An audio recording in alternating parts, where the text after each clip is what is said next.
je ne ferai plus la cuisine, ni le ménage, et je ne coucherai même plus avec toi, a déclaré ma femme, après avoir tourné notre mariage en dérision.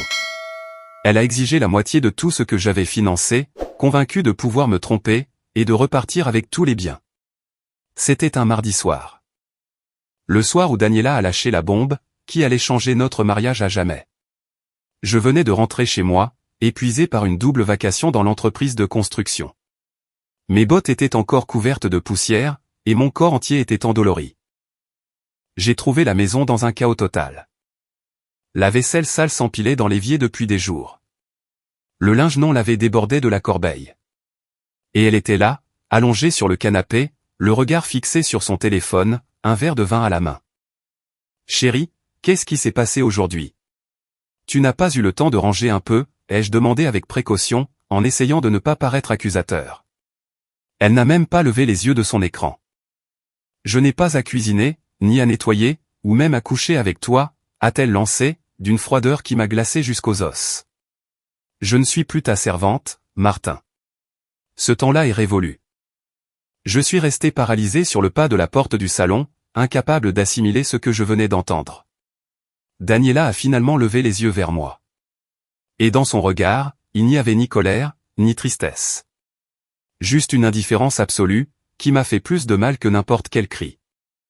J'en ai assez de ce mariage médiocre, a-t-elle poursuivi, en prenant une autre gorgée de vin. Je mérite mieux que ça.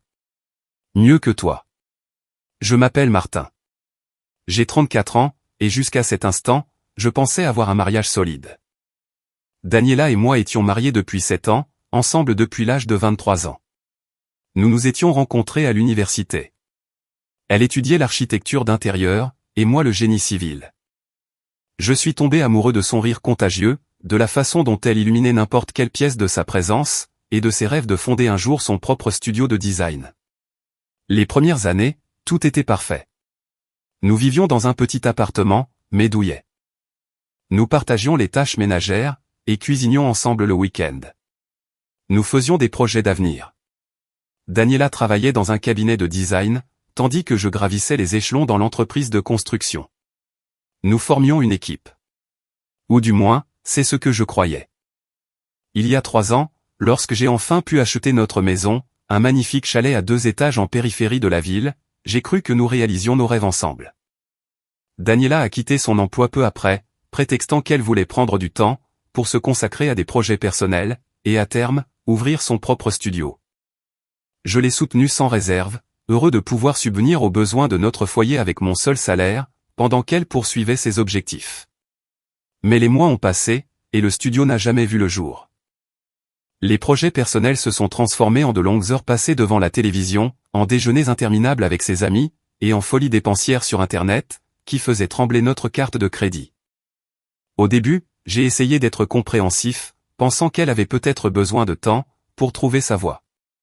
Mais la maison, que nous entretenions autrefois ensemble, a commencé à être négligée. Les repas faits maison, que nous avions l'habitude de savourer, ont été remplacés par des fast-food, que j'achetais sur le chemin du retour. Et les conversations profondes que nous partagions, se sont réduites à des monosyllabes. J'ai essayé de lui en parler plusieurs fois, au cours des derniers mois. « Daniela, chérie, est-ce que tout va bien ? Tu sembles distante, lui disais-je. Sa réponse était toujours la même, « Je vais bien, Martin. J'ai juste besoin de mon espace. » Espace. Ce mot a commencé à définir notre mariage. De l'espace dans le lit, où nous dormions désormais chacun de notre côté. De l'espace dans la maison, où nous passions des heures sans nous adresser la parole. Un espace émotionnel, qui s'est creusé comme un abîme entre nous. Ce fameux mardi soir, après sa déclaration, je suis resté là à la fixer, sans savoir quoi répondre. « De quoi parles-tu, Daniela ?» ai-je finalement réussi à articuler. Elle a soupiré de manière théâtrale, comme si ça l'ennuyait de devoir expliquer une évidence. « J'ai parlé à mon thérapeute », a-t-elle commencé. C'était la première fois que j'entendais dire qu'elle voyait un thérapeute. Elle m'a aidé à prendre conscience que j'ai vécu sous l'emprise de normes patriarcales oppressives. Je n'ai pas à me plier au rôle traditionnel lié à mon genre, simplement parce que nous sommes mariés. Mais ça n'a rien à voir avec les rôles de genre, ai-je répliqué, sentant la frustration commencer à bouillir en moi. Il s'agit de partager les responsabilités au sein de notre foyer. Je travaille 12 heures par jour, parfois plus, et quand je rentre, la maison est un désastre. Exactement, a-t-elle tranché, comme si je venais de prouver ses dires. Tu travailles parce que tu le veux bien, parce que c'est la voie que tu as choisie. J'en ai choisi une autre. J'ai choisi de me prioriser, de privilégier mon bien-être mental, et mon épanouissement personnel. Je me suis laissé tomber dans le fauteuil, sentant le poids de cette année de mariage vaciller sur mes épaules. Et qu'en est-il de notre mariage? De nous, ai-je demandé, la voix brisée. Daniela a enfin posé son téléphone, et m'a regardé droit dans les yeux. Martin, sois honnête avec toi-même. À quand remonte la dernière fois, où nous avons eu une vraie connexion? Nous ne sommes plus que des colocataires depuis des mois. Elle n'avait pas tort sur ce point. Mais ce qu'elle ne comprenait pas, ou ne voulait pas admettre, c'est qu'une grande partie de cette déconnexion découlait de son propre éloignement progressif. Je continuais à faire des efforts. Je continuais à rentrer à la maison, dans l'espoir de retrouver la femme dont j'étais tombé amoureux, mais elle n'était plus là. J'ai besoin que tu me laisses de l'espace, a-t-elle ajouté, en reprenant son téléphone. Je vais dormir dans la chambre d'amis, et je veux que tu respectes mes limites. Plus d'attente concernant la nourriture, le ménage ou l'intimité. Quand je serai prête à me reconnecter. Si jamais cela se produit, je te le ferai savoir. Elle s'est levée du canapé, et a monté les escaliers sans un regard en arrière. Me laissant seul, assis dans le salon de notre maison, entouré de désordre et de silence. C'est à cet instant précis, que quelque chose en moi a commencé à changer. Ce ne fut pas une rage immédiate, ni même une douleur aiguë. Ce fut quelque chose de plus froid, de plus calculateur. Une lucidité tranchante comme du verre. Je me suis levé lentement, en inspectant la maison que j'avais achetée. Que j'entretenais. Que je payais chaque mois, avec le fruit de mon labeur. J'ai regardé les meubles hors de prix que Daniela avait choisis, la télévision de 178 cm qu'elle avait exigée, les rideaux de créateur qui m'avaient coûté plus cher que ma camionnette d'occasion. Tout cela, payé avec mon salaire, pendant qu'elle se cherchait. Je suis monté dans notre chambre, désormais la mienne seule, selon son décret. J'ai ouvert le placard où je conservais les documents importants. J'ai sorti nos relevés bancaires, les factures de la maison, les reçus de cartes de crédit. J'ai passé les 3 heures suivantes à éplucher chaque dépense, chaque transaction, chaque chiffre. Ce que j'ai découvert m'a coupé le souffle. Au cours des 6 derniers mois, Daniela avait dépensé plus de 20 000 € en achats personnels. Vêtements, soins de beauté, restaurants luxueux avec ses amis, abonnements à des salles de sport qu'elle n'utilisait jamais, cours en ligne qu'elle n'avait jamais terminés. Pendant ce temps, j'enchaînais les doubles gardes, pour maintenir notre niveau de vie, et épargner pour l'avenir que je croyais que nous bâtissions ensemble. Mais il y avait autre chose. Quelque chose qui m'a retourné l'estomac. Parmi les dépenses récurrentes, j'ai remarqué plusieurs paiements adressés à des hôtels de la région. Pas des séjours le week-end que nous aurions passé ensemble, mais des réservations pour des chambres simples, en semaine. Pourquoi ma femme, qui passait ses journées à la maison, aurait-elle besoin de chambres d'hôtel? J'ai ouvert son ordinateur portable, qu'elle avait laissé allumé sur la table de nuit. Je n'ai pas eu besoin de chercher bien loin. Sa boîte de réception débordait de confirmations de réservation, mais pas seulement. Des messages. Des centaines de messages échangés avec un certain Ricardo. Mon cœur battait si fort, que je l'entendais résonner dans mes oreilles, pendant que je lisais. Ce n'étaient pas des conversations innocentes. C'étaient des échanges intimes, romantiques, explicites. J'ai hâte de te voir demain, mon amour, avait-elle écrit, il y a à peine 3 jours. Martin finit encore tard. Nous avons toute l'après-midi pour nous. Les pièces du puzzle ont commencé à s'assembler, avec une clarté brutale. La thérapeute qui l'avait libéré des normes patriarcales, les frais d'hôtel, son soudain besoin d'espace, et son rejet de toute intimité avec moi. Tout cela n'était qu'une justification élaborée, pour dissimuler son infidélité. J'ai continué ma lecture, ressentant chaque message comme un coup de poignard. Ricardo était un professeur de yoga. Évidemment. Daniela avait commencé à prendre des cours, il y a 8 mois. Une autre dépense sur ma carte de crédit, que j'avais approuvée avec joie, pensant qu'il lui ferait du bien de faire de l'exercice et de rencontrer du monde. Mais les cours de yoga avaient pris une toute autre tournure. Je pourrais bientôt le quitter, a-t-elle écrit dans un message datant de 2 semaines. Je dois juste m'assurer que le divorce me soit favorable. Mon avocat dit que je peux obtenir la moitié de tout, y compris la maison. Après ça, nous pourrons enfin vivre notre amour au grand jour. Elle avait donc déjà consulté un avocat. Elle planifiait déjà le divorce. Elle avait déjà calculé combien elle pourrait me soutirer. Et pendant ce temps, elle m'avait transformé en méchant de son histoire. Le mari oppressif, dont elle devait se libérer. Alors qu'en réalité, je n'étais que l'idiot qui finançait sa liaison. J'ai refermé l'ordinateur portable avec précaution, en m'efforçant de contrôler le tremblement de mes mains. Une part de moi voulait monter à la chambre d'Amy, pour la confronter sur le champ. Pour lui hurler dessus, lui jeter les preuves au visage, et exiger des explications. Mais une autre part, cette part froide et calculatrice qui avait émergé cette nuit-là, m'en a empêché. Si Daniela voulait jouer salement, si elle avait déjà un avocat et un plan pour me plumer lors du divorce, alors je devais me montrer plus intelligent qu'elle. Je ne pouvais pas lui laisser savoir ce que j'avais découvert. Pas encore. Il me fallait un plan. Je suis redescendu au salon, et j'ai commencé à photographier chaque élément. Les relevés bancaires, les emails, les messages avec Ricardo, les confirmations d'hôtel. Chaque preuve de son infidélité, et de son projet de divorce. Puis, j'ai tout remis à sa place, exactement comme je l'avais trouvé. Il était 3 heures du matin, quand je me suis enfin assis sur le canapé, enveloppé par le silence de la maison.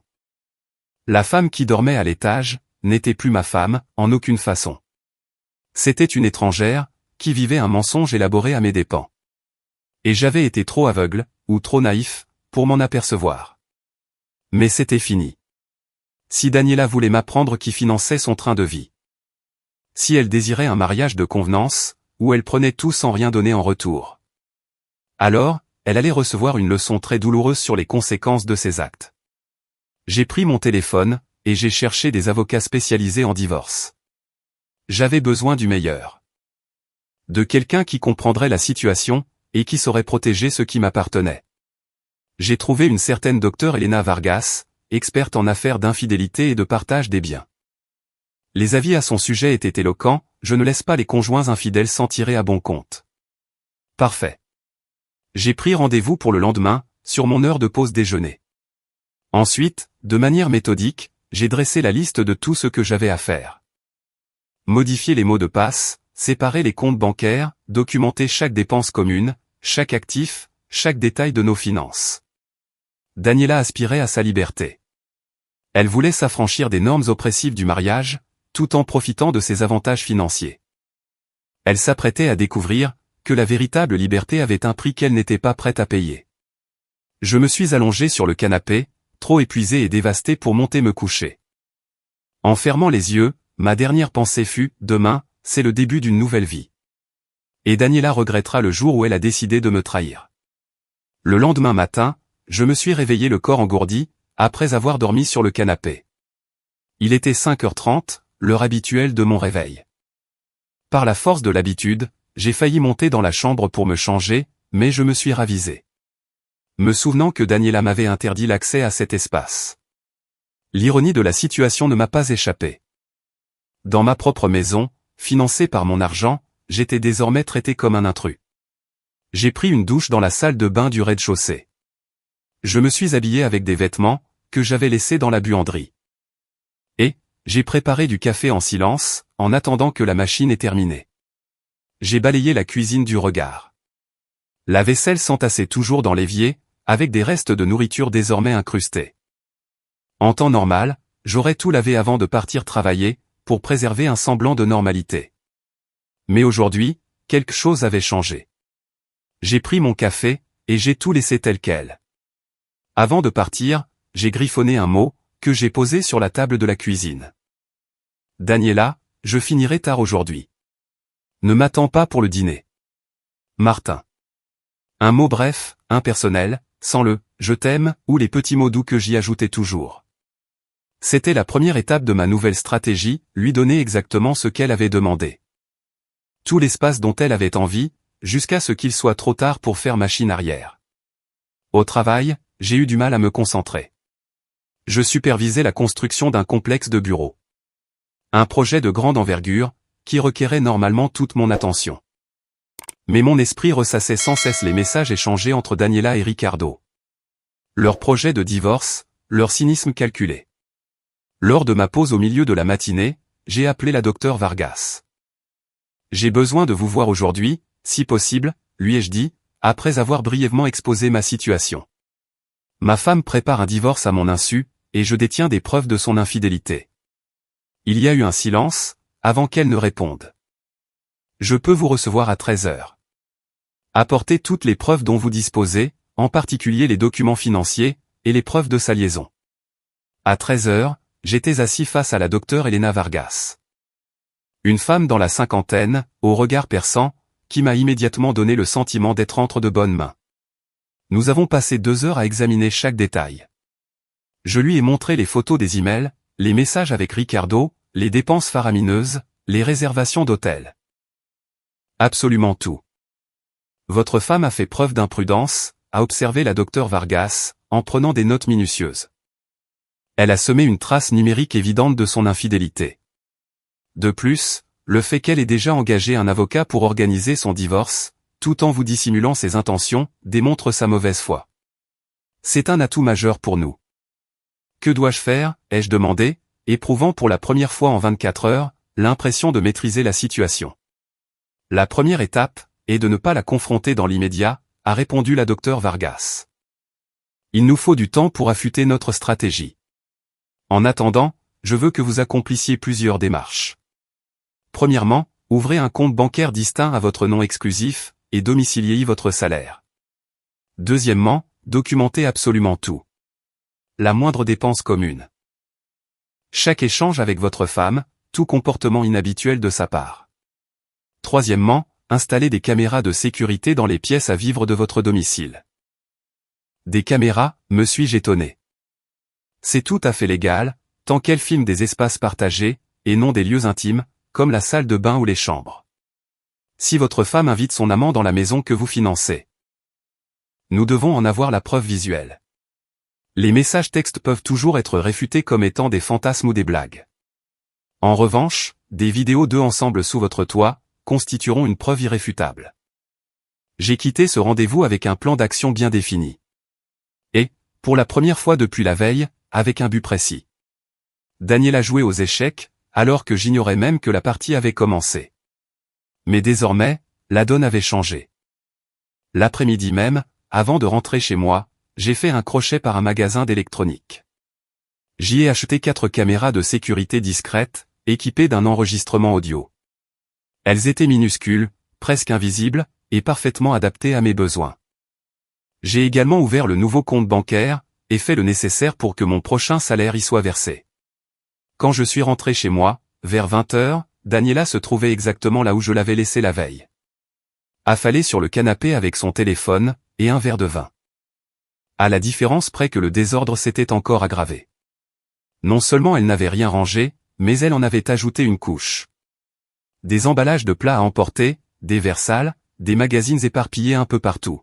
« Salut », ai-je lâché, d'un ton monocorde. Elle n'a même pas daigné lever les yeux.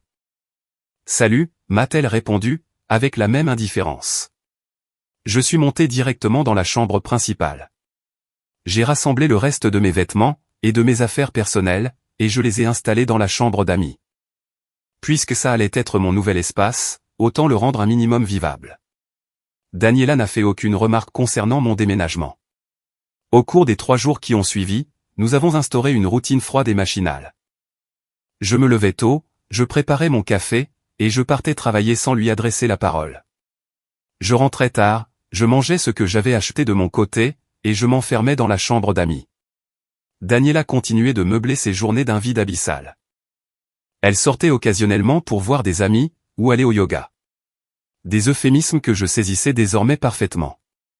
Le vendredi après-midi, profitant de son absence, j'ai installé les caméras. L'une dans le salon, une autre dans la cuisine, une troisième dans la salle à manger. Et la dernière, dans le couloir menant aux chambres. Tout était relié à une application sur mon téléphone, qui me permettait de visionner, et d'enregistrer les images en temps réel.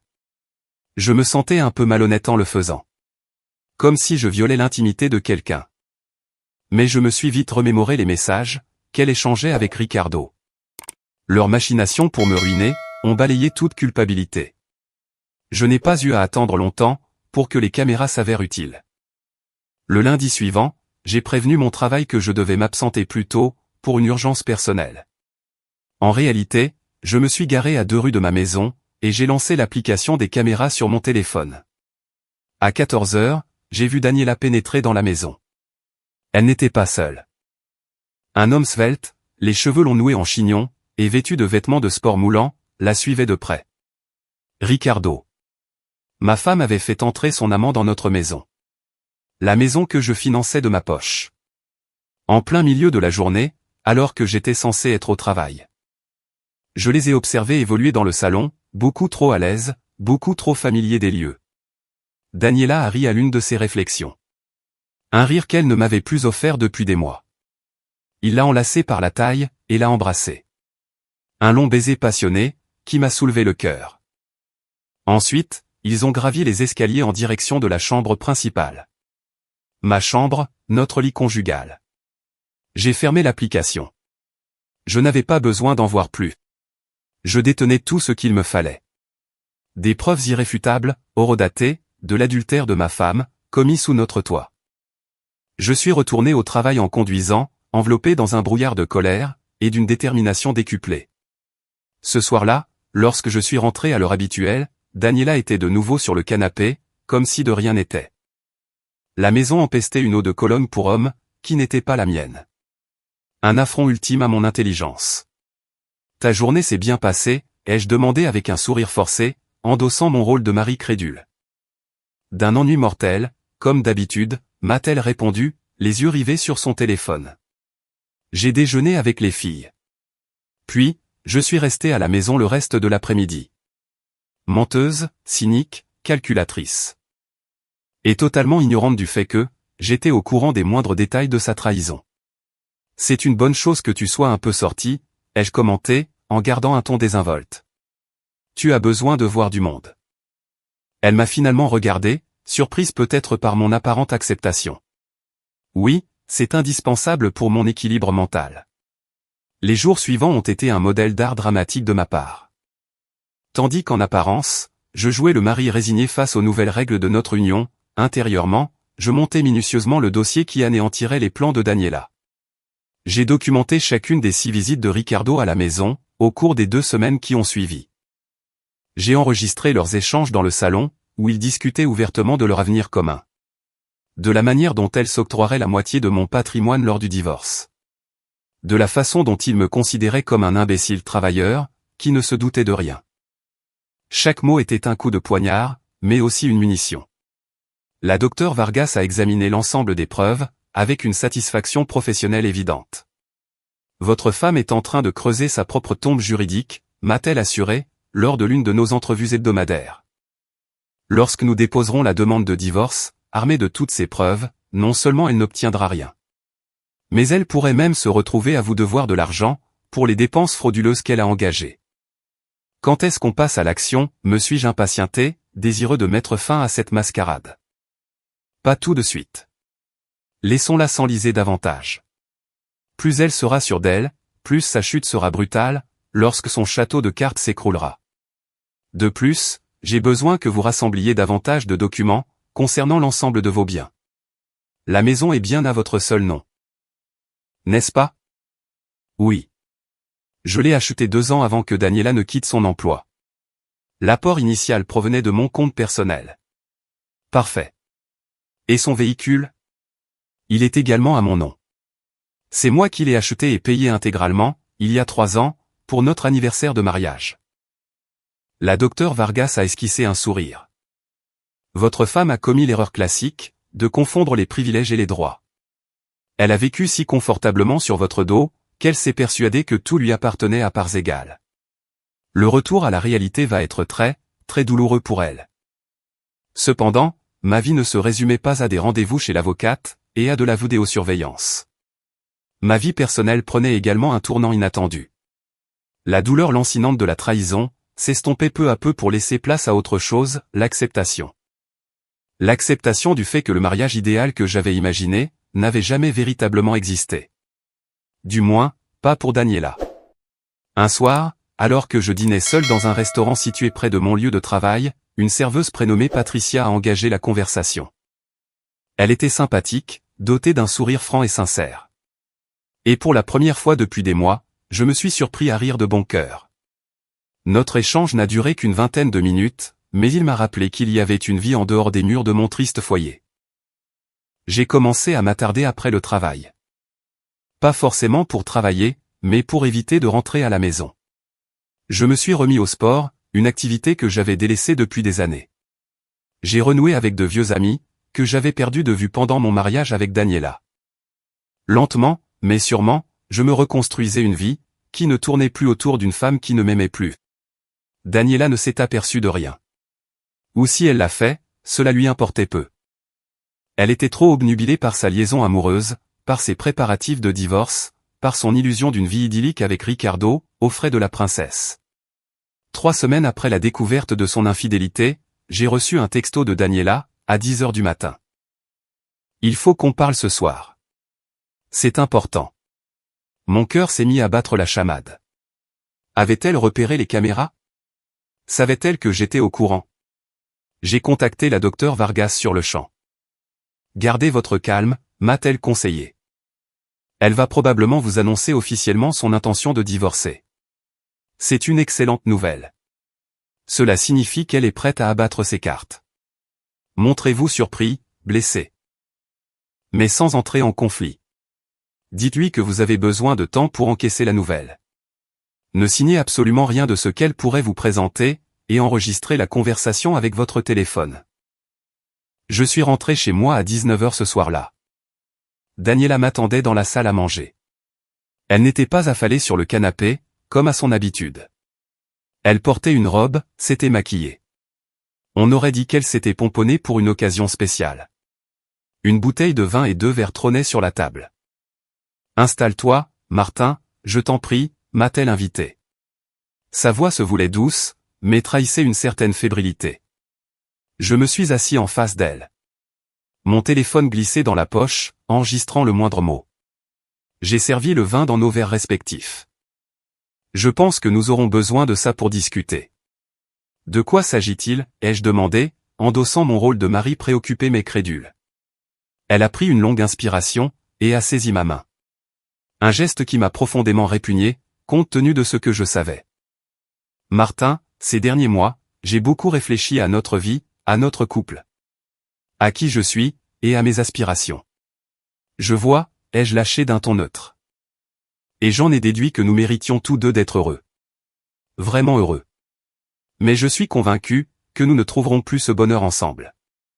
Elle a marqué un temps d'arrêt, espérant sans doute une réaction de ma part. Je suis resté de marbre. Je veux qu'on divorce, Martin, a-t-elle fini par lâcher. J'estime que c'est la meilleure solution pour nous deux. Nos chemins ont divergé. Nous ne sommes plus les mêmes qu'il y a 7 ans, le jour de notre mariage. J'ai laissé peser un long silence, comme si j'encaissais le choc de cette révélation. En réalité, je savourais cet instant, sachant pertinemment ce qui allait suivre. A-t-il quelqu'un d'autre, ai-je balbutié, la voix faussement tremblante. Une nouvelle performance, pour l'enregistrement.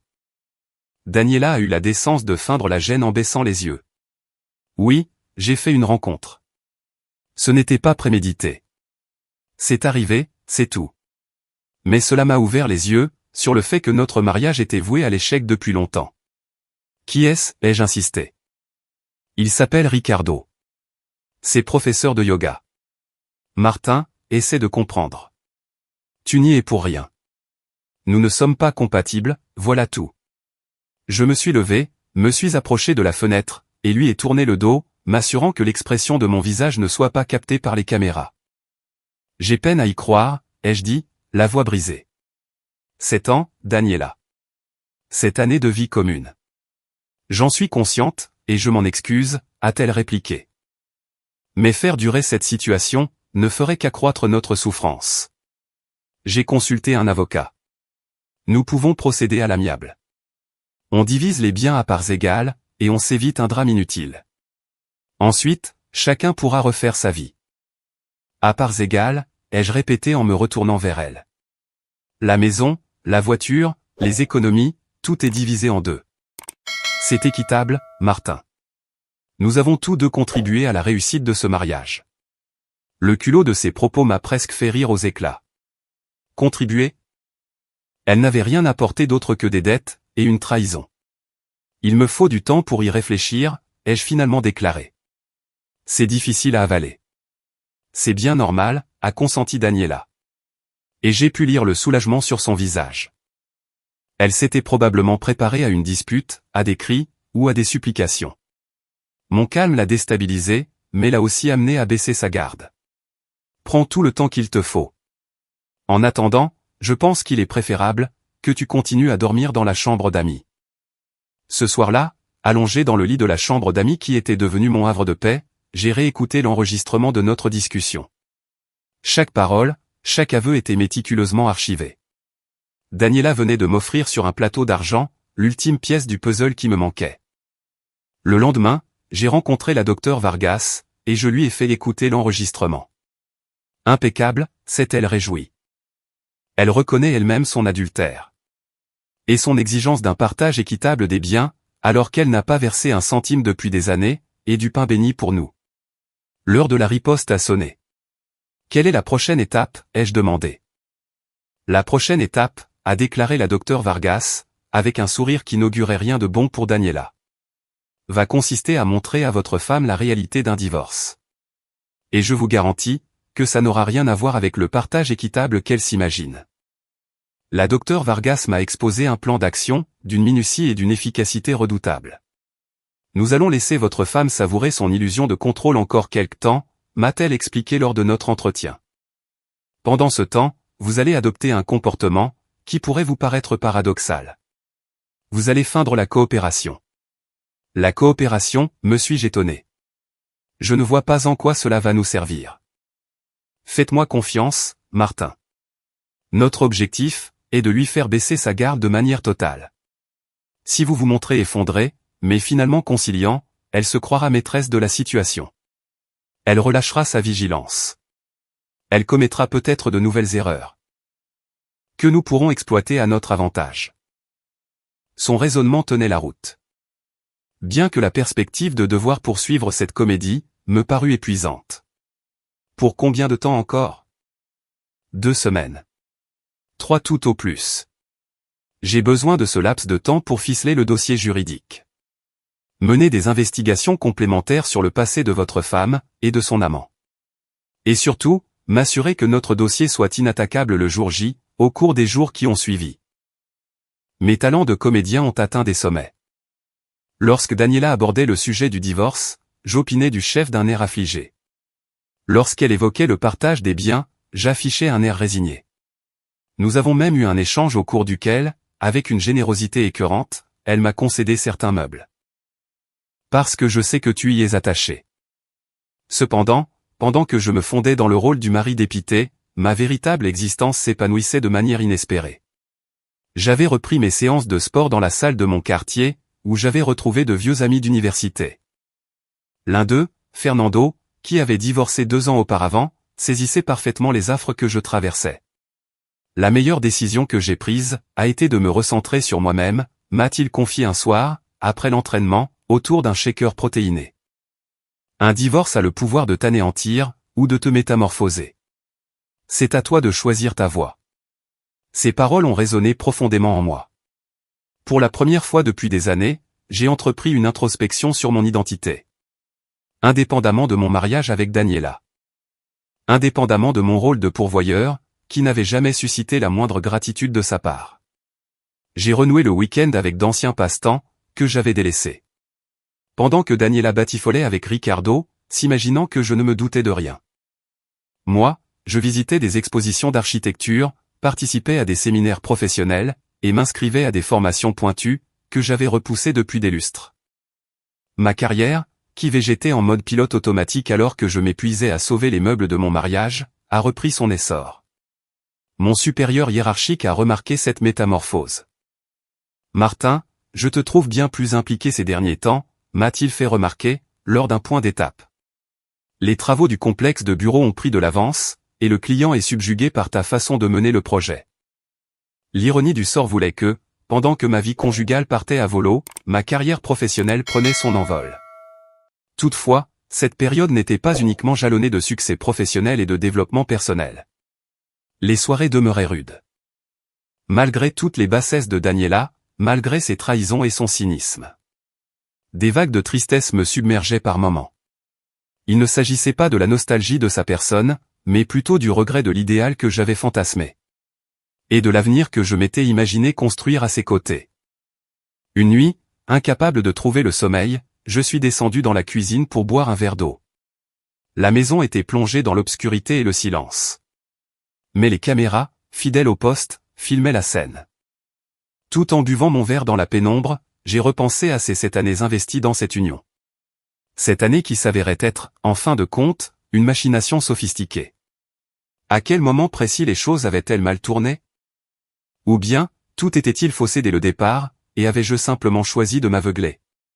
Mon téléphone a vibré, signalant la réception d'un message de Patricia, la serveuse du restaurant où j'avais mes habitudes. Réveillée à cette heure-ci? Tout va bien?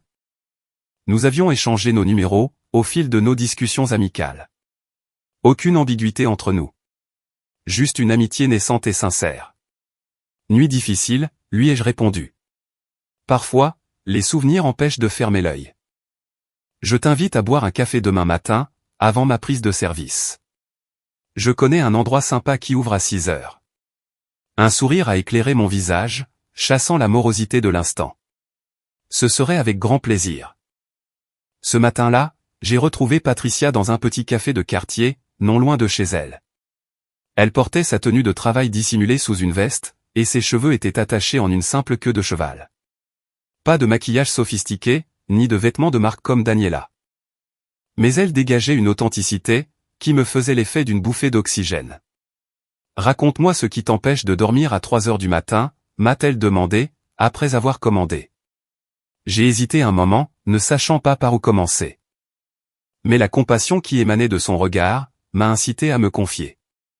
Je suis en pleine instance de divorce. Enfin, sur le point de l'être.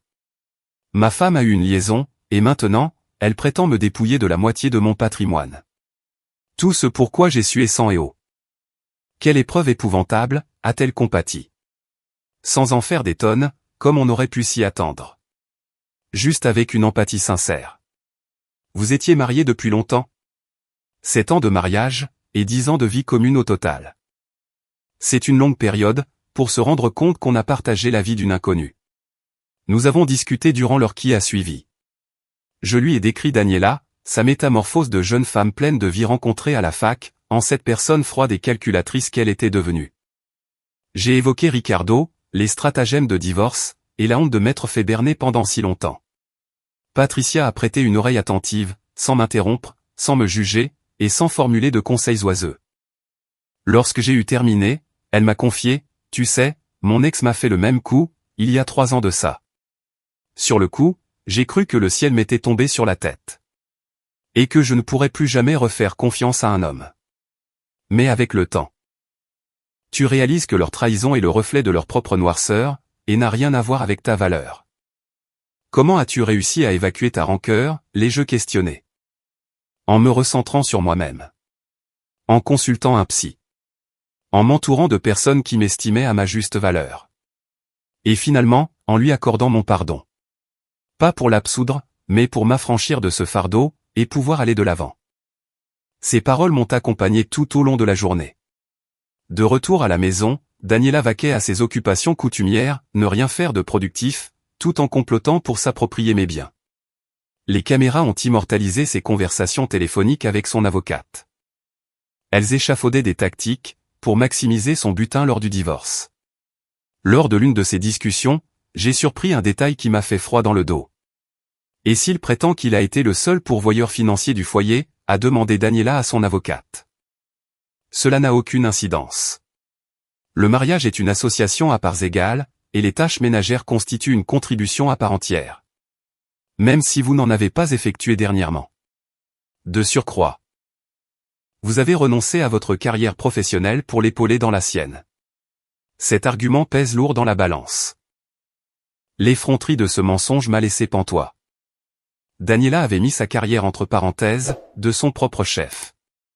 Afin de se consacrer à des chimères, qu'elle n'avait jamais pris la peine de concrétiser, et non pour soutenir mon ascension professionnelle.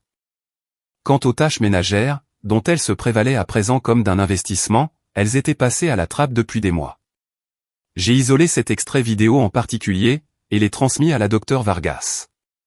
Impeccable, s'est-elle exclamée. Chacun de ces mensonges ou travestissements de la réalité, est une pierre de plus à l'édifice de son imposture. Le juge n'y sera pas insensible.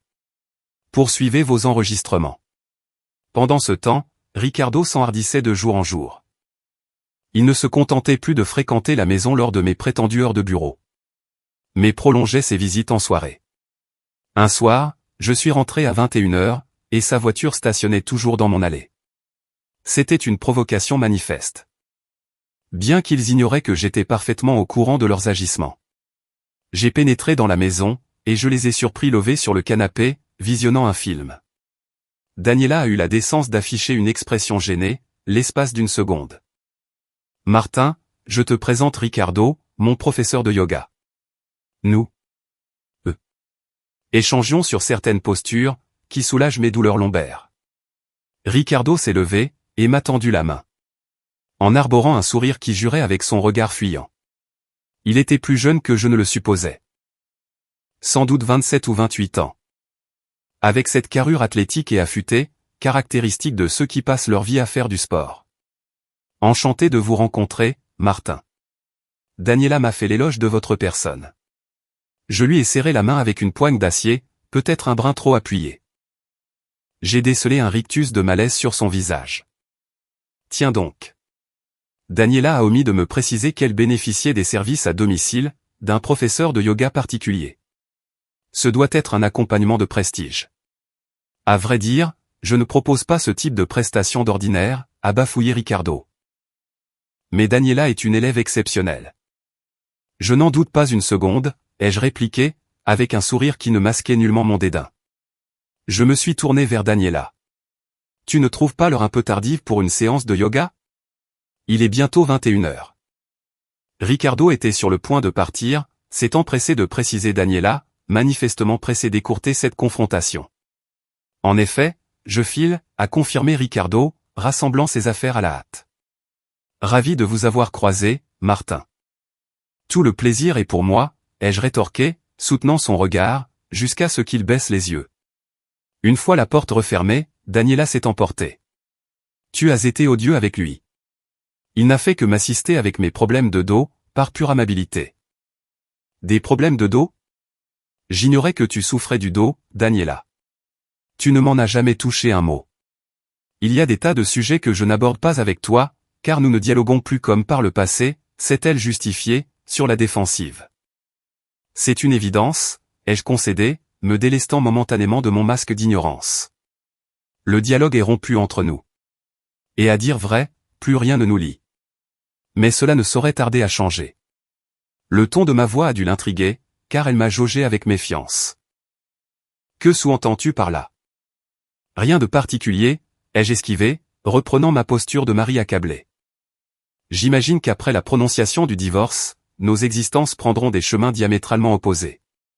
Toi, au bras de Ricardo, et moi, avec une autre compagne.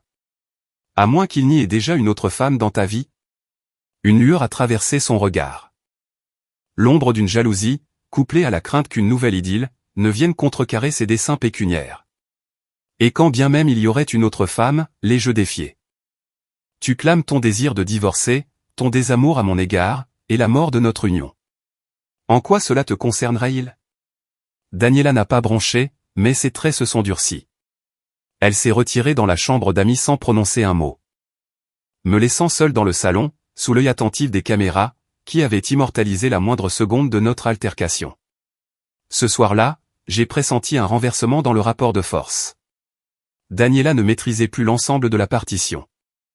Et bien qu'elle ne s'en doute pas encore, l'univers de mensonges et de manigances qu'elle s'était forgé, était sur le point de s'écrouler comme un château de cartes. Les jours suivants ont pris des allures de compte à rebours silencieux. La docteure Vargas avait programmé la soumission officielle de la requête en divorce, au vendredi de la semaine d'après.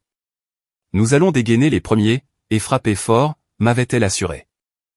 Lors de la remise de l'assignation, votre épouse saisira d'emblée, qu'il ne s'agira en rien d'une séparation à l'amiable, comme elle se l'imaginait. J'ai mis ce laps de temps à profit, pour m'armer sur le plan psychologique et émotionnel. J'ai clarifié ma situation financière. Je me suis assuré que l'intégralité de mes documents sensibles était en lieu sûr. Et j'ai même entamé des recherches pour un nouvel appartement. Il était hors de question que je continue à vivre sous ce toit, même s'il m'appartenait légalement. Les murs étaient trop imprégnés de souvenirs douloureux. Le mercredi soir, j'ai dîné de nouveau en compagnie de Patricia. Notre relation amicale s'était consolidée au fil des semaines. Même s'il n'y avait pas encore d'attirance amoureuse entre nous. Je pressentais qu'une histoire plus intime pourrait éclore, une fois ce chapitre de mon existence définitivement clos. Stressée à l'approche de vendredi, m'a-t-elle demandé, en savourant une part de pizza, dans son restaurant, à la fin de son service. Angoissé, je ne te le cache pas, ai-je admis. Mais je ressens également un immense soulagement. Cette double vie me rongeait à petit feu. Il me tarde que les cartes soient enfin sur la table. Penses-tu qu'elle a des doutes? Absolument pas. Daniela est tellement imbue d'elle-même, et convaincue de son intelligence supérieure. Qu'elle est incapable de concevoir qu'un travailleur acharné et crédule comme moi, puisse la devancer. Son orgueil causera sa perte. Patricia m'a gratifié d'un sourire. Tu sais, lorsque je t'ai rencontré le mois dernier, tu ressemblais à un homme à la dérive. Aujourd'hui, je fais face à quelqu'un de métamorphosé. Plus robuste, plus sûr de lui. Les épreuves forgent le caractère, ai-je philosophé. Elles ont le pouvoir de nous terrasser, ou de nous insuffler l'énergie nécessaire, pour bâtir un édifice plus solide. J'ai opté pour la seconde option. J'en suis ravi, m'a-t-elle confié, avec une émotion palpable dans la voix. Tu as le droit d'être heureux, Martin. Et de t'épanouir auprès d'une femme, qui reconnaîtra ta véritable valeur. Cette nuit-là, en regagnant mon domicile au volant de ma voiture, j'ai repensé à ces paroles. Durant de longues années, mon estime de moi était conditionnée à ma capacité à subvenir aux besoins de mon foyer, et à mes sacrifices pour préserver la paix dans mon couple. Mais je commençais à saisir que l'estime de soi véritable réside dans le fait de se respecter suffisamment, pour refuser de se contenter de miettes.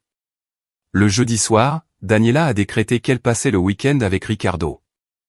Nous nous octroyons une escapade dans un centre thermal à la montagne, a-t-elle annoncé avec une effronterie déconcertante. J'ai grand besoin de décompresser. Cette procédure de divorce m'épuise. Bien entendu, ai-je répliqué d'un ton affable. Profitez bien de votre séjour. Moi aussi, j'ai des projets pour ce week-end.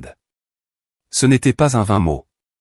Mes projets s'articulaient autour de la réaction de Daniela, lorsqu'elle découvrirait l'assignation en divorce. Une assignation qui lui serait remise le vendredi après-midi, précisément à l'instant où elle bouclerait ses valises, pour son escapade amoureuse, grassement financée par mes propres deniers. Le vendredi s'est levé sur un ciel d'un bleu azur, sans l'ombre d'un nuage. Comme si le destin m'adressait un clin d'œil complice.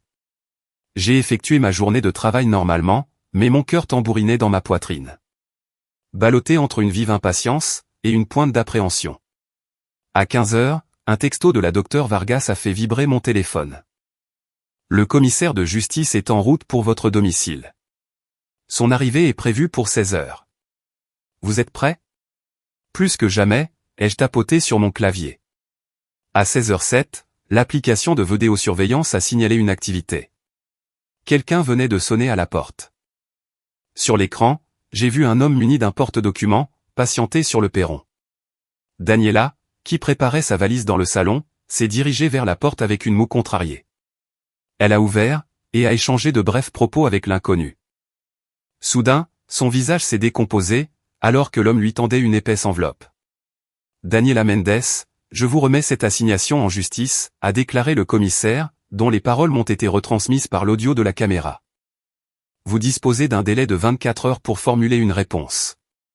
Daniela s'est saisie de l'enveloppe, les mains tremblantes. Le commissaire a tourné les talons, et elle a refermé lentement la porte. Elle est retournée dans le salon, a décacheté le pli, et s'est plongée dans la lecture du document. Au fil des pages, son teint s'est vidé de ses couleurs. Mon téléphone s'est mis à sonner. Le nom de Daniela s'affichait avec insistance. J'ai ignoré l'appel, et les laisser basculer sur le répondeur. Elle a réitéré sa tentative, encore et encore. À la 4e sonnerie, je me suis décidé à décrocher. « Qu'est-ce que ça signifie » a-t-elle hurlé, la voix emplie d'hystérie. « Une requête en divorce pour faute, des preuves photographiques, des enregistrements vidéo. »« C'est la stricte vérité, Daniela » lui ai-je répondu d'une voix posée. « Le divorce que tu appelais de tes vœux. À la différence près qu'il se fera selon mes conditions, et non les tiennes. Tu as perdu la raison. Tu n'as pas le droit de me taxer d'infidélité, sans l'ombre d'une preuve. Je t'invite à consulter l'intégralité du dossier, lui ai-je suggéré. Les preuves y foisonnent. Vidéos, SMS, factures d'hôtel. Des éléments rigoureusement répertoriés au fil des dernières semaines. Tandis que tu fomentais ton plan pour me dépouiller, j'amassais de mon côté les pièces d'un dossier en béton armé contre toi. Un silence de cathédrale a envahi la ligne téléphonique. Puis, d'une voix chevrotante, elle a balbutié « Depuis quand étais-tu au courant ?» Depuis le commencement. Depuis cette fameuse soirée, où tu m'as signifié que tu te dispenserais dorénavant de cuisiner, de faire le ménage, et même de partager mon lit. J'ai fouillé ton ordinateur ce soir-là, et tout découvert. Les messages échangés avec Ricardo, ton plan de divorce. La totale. Martin, il faut qu'on se parle. Son intonation est brusquement passée de la fureur à la supplication. J'ai commis de graves erreurs, j'en ai conscience. Mais nous pouvons trouver un terrain d'entente. Il n'est pas nécessaire de s'entre-déchirer de la sorte. Tu as raison. Cela n'aurait pas dû se terminer ainsi, ai-je acquiescé. Nous aurions pu opter pour la franchise, le respect, et des discussions constructives sur nos problèmes de couple. Mais tu as privilégié la traîtrise, la dissimulation et les manipulations. C'est à toi d'en assumer les retombées. Tu n'as pas le droit de me laisser sur la paille, a-t-elle vociféré, recouvrant soudainement sa colère. Je peux faire valoir mes droits. Nous étions unis par les liens du mariage, pendant cette longue année. Consulte la 12e page du dossier, lui ai-je indiqué. Elle contient un récapitulatif détaillé des apports financiers, de chacun des conjoints pendant le mariage. Tu pourras y constater qu'au cours de ces 3 dernières années, ta participation financière s'est élevée à 0. Tout en engloutissant plus de 60 000 € de mes fonds personnels. Les documents attestent par ailleurs, que le logement, le véhicule, et la quasi-totalité des biens m'appartiennent en propre. Car, acquis grâce à mes revenus exclusifs. C'est une injustice, s'est-elle mise à pleurer. Injustice ? Tu oses te prévaloir de la justice ? La rage que je refoulais depuis des semaines a enfin éclaté. Était-ce juste de recevoir ton amant sous mon propre toit ? Était-ce juste d'ourdir un plan pour me délester de mes biens, pendant que je trimais pour subvenir à tes besoins ? Était-ce juste de m'affubler du qualificatif de tyran, alors que mon seul tort a été de t'aimer ? Et de pourvoir à tes envies ? Martin, je t'en conjure, a-t-elle imploré. Accorde-moi la possibilité de m'expliquer. Ricardo ne représente rien pour moi. C'était un simple écart de conduite. Tu es l'homme de ma vie, mon époux. J'ai été ton époux, ai-je rectifié. Je ne le suis plus. Quant à ton escapade romantique avec Ricardo, je te conseille vivement de l'annuler. Le budget que tu allais y consacrer te sera bien utile, pour engager un avocat d'une autre trempe que celui qui te représente actuellement. Parce que la mienne va te tailler en pièces. J'ai raccroché, ne lui laissant pas l'opportunité de renchérir. Mon cœur palpitait dans ma poitrine. L'adrénaline irriguait mes veines. Je n'éprouvais pas une joie débordante, mais plutôt une jubilation intense. Après avoir composé un personnage pendant des semaines, enduré son dédain tout en fomentant ma riposte, je venais de lui asséner un coup fatal. Et la partie ne faisait que commencer. Les 3 jours qui ont suivi, ont été rythmés par un déluge d'appels désespérés, de textos suppliants, et de tentatives avortées de Daniela pour rectifier le tir. J'ai blacklisté son numéro après la 20e tentative d'appel, en lui intimant l'ordre de s'adresser à mon avocate pour toute communication. La docteure Vargas jubilait de la tournure des événements. Votre femme est complètement dépassée, m'a-t-elle informé le lundi matin, lors d'un point téléphonique. Son avocate m'a déjà contacté à 3 reprises au cours du week-end, pour solliciter une entente à l'amiable. Elle commence à prendre conscience que la position de Daniela est bien plus précaire qu'elle ne l'imaginait. Que propose-t-elle en échange, me suis-je enquis. sachant pertinemment que leur réponse ne m'inciterait pas à fléchir. Pour faire court, Daniela consentirait à céder ses droits sur la moitié du patrimoine, si vous renonciez à divulguer les preuves de son adultère. Elles aspirent à régler cette affaire de manière discrète et cordiale. J'ai esquissé un rire jaune. Cordial. Elle réclame de la cordialité, maintenant qu'elle est en fâcheuse posture. Quelle sera notre réplique? Une fin de non-recevoir catégorique. Nous ne sommes plus disposés à négocier. Soit elle se plie à nos conditions. Ce qui signifie qu'elle repartira avec les biens qu'elle possédait avant le mariage. Soit le strict minimum. Soit nous irons plaider notre cause au tribunal, preuve à l'appui. Ce jour-là, en regagnant mon domicile en fin d'après-midi, j'ai été accueilli par une présence indésirable. Ricardo faisait le pied de grue dans mon allée, bloquant le passage. J'ai quitté mon véhicule avec prudence, prêt à parer à toute éventualité. Il faut qu'on s'explique, a-t-il aboyé en guise d'introduction. Ses yeux étaient cernés, et son allure d'ordinaire si soignée paraissait négligée. Nous n'avons rien à nous dire, Ricardo. Si Daniela a des revendications à formuler, elle n'a qu'à s'adresser à son avocate. Arrête ton char, a-t-il rétorqué, en m'obstruant le passage alors que je tentais de l'esquiver. Daniela est au 36e dessous. Elle ne cesse de pleurer. Est-ce que tu te rends compte du mal que tu lui fais? Le mal que je lui fais, me suis-je indigné. Est-ce moi qui ai pris un amant? Est-ce moi qui ai planifié de dépouiller ma moitié? Est-ce moi qui ai fondé mon mariage sur des chimères? Votre mariage battait de l'aile bien avant tout ça, s'est insurgé Ricardo. Daniela m'a avoué que vous ne partagiez plus la moindre intimité depuis belle lurette. J'ai seulement comblé le vide que tu lui imposais. Quelle abnégation de ta part, l'ai-je raillé avec sarcasme. T'immiscer dans le lit conjugal d'une femme mariée, dans une demeure financée par le mari bafoué. Dis-moi, Ricardo, étais-tu également de mèche concernant ses projets de divorce? Sur son intention de me soutirer la moitié de ma fortune, pour que vous puissiez roucouler sur mon dos? Son expression en disait long. Il était parfaitement au courant. Écoute, j'essaie d'apaiser les tensions. Daniela ne veut pas se lancer dans une guerre sans merci. Elle aspire seulement à tourner la page. Dans ce cas, qu'elle souscrive à mes exigences pour le divorce, ai-je riposté sans me démonter. Elle quitte cette union avec les biens qui lui appartenaient à l'origine. Ni logement, ni voiture, ni pécule. Et elle aura le champ libre pour couler des jours heureux en ta compagnie. Sans compter sur ma générosité pour subvenir à ses besoins. T'es un monstre, mec. Elle a partagé ta vie pendant 7 ans. Elle a bien droit à un petit quelque chose, en guise de dédommagement. Le droit à un dédommagement? Laisse-moi t'expliquer ce qui l'attend réellement. Elle a droit aux répercussions de ses méfaits. Elle a droit d'être confrontée à la dure réalité. Qui veut qu'une trahison se paie content? Et elle a droit à une bonne leçon. On ne se sert pas des autres comme d'un tiroir-caisse, tout en leur poignardant le dos. Ricardo a esquissé un pas dans ma direction, les poings crispés. Surveille ton langage quand tu parles d'elle. Je n'ai pas vacillé d'un pouce. Ou quoi? Tu comptes me frapper? Vas-y, ajoute un chef d'inculpation supplémentaire à son encontre. Une agression physique serait du plus bel effet dans un dossier juridique. Mon ton dissuasif la refroidit, bien que la colère rougissait encore son visage. Tu ne t'en sortiras pas à si bon compte, m'a-t-il menacé.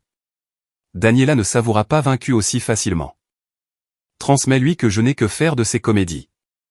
Les documents sont explicites. Elle a un délai de 48 heures pour fournir une réponse, sans quoi le litige sera tranché au tribunal. Et au fait, Ricardo. Je me suis arrêté à sa hauteur. Une fois ce fâcheux épisode résolu, et Daniela installée sous ton toit, je te souhaite bien du plaisir pour la subvenir. Car tu seras dorénavant son unique source de revenus. Et crois-moi sur parole. La belle a des goûts de luxe. Des soins esthétiques hebdomadaires frisant les 300 €. Des déjeuners avec ses copines facturés aux alentours de 100 € pièce. Et une garde-robe qu'il faut renouveler à la vitesse de l'éclair. Car mademoiselle refuse d'être immortalisée 2 fois dans la même tenue sur les réseaux sociaux. J'ose espérer que ton cachet de professeur de yoga sera à la hauteur.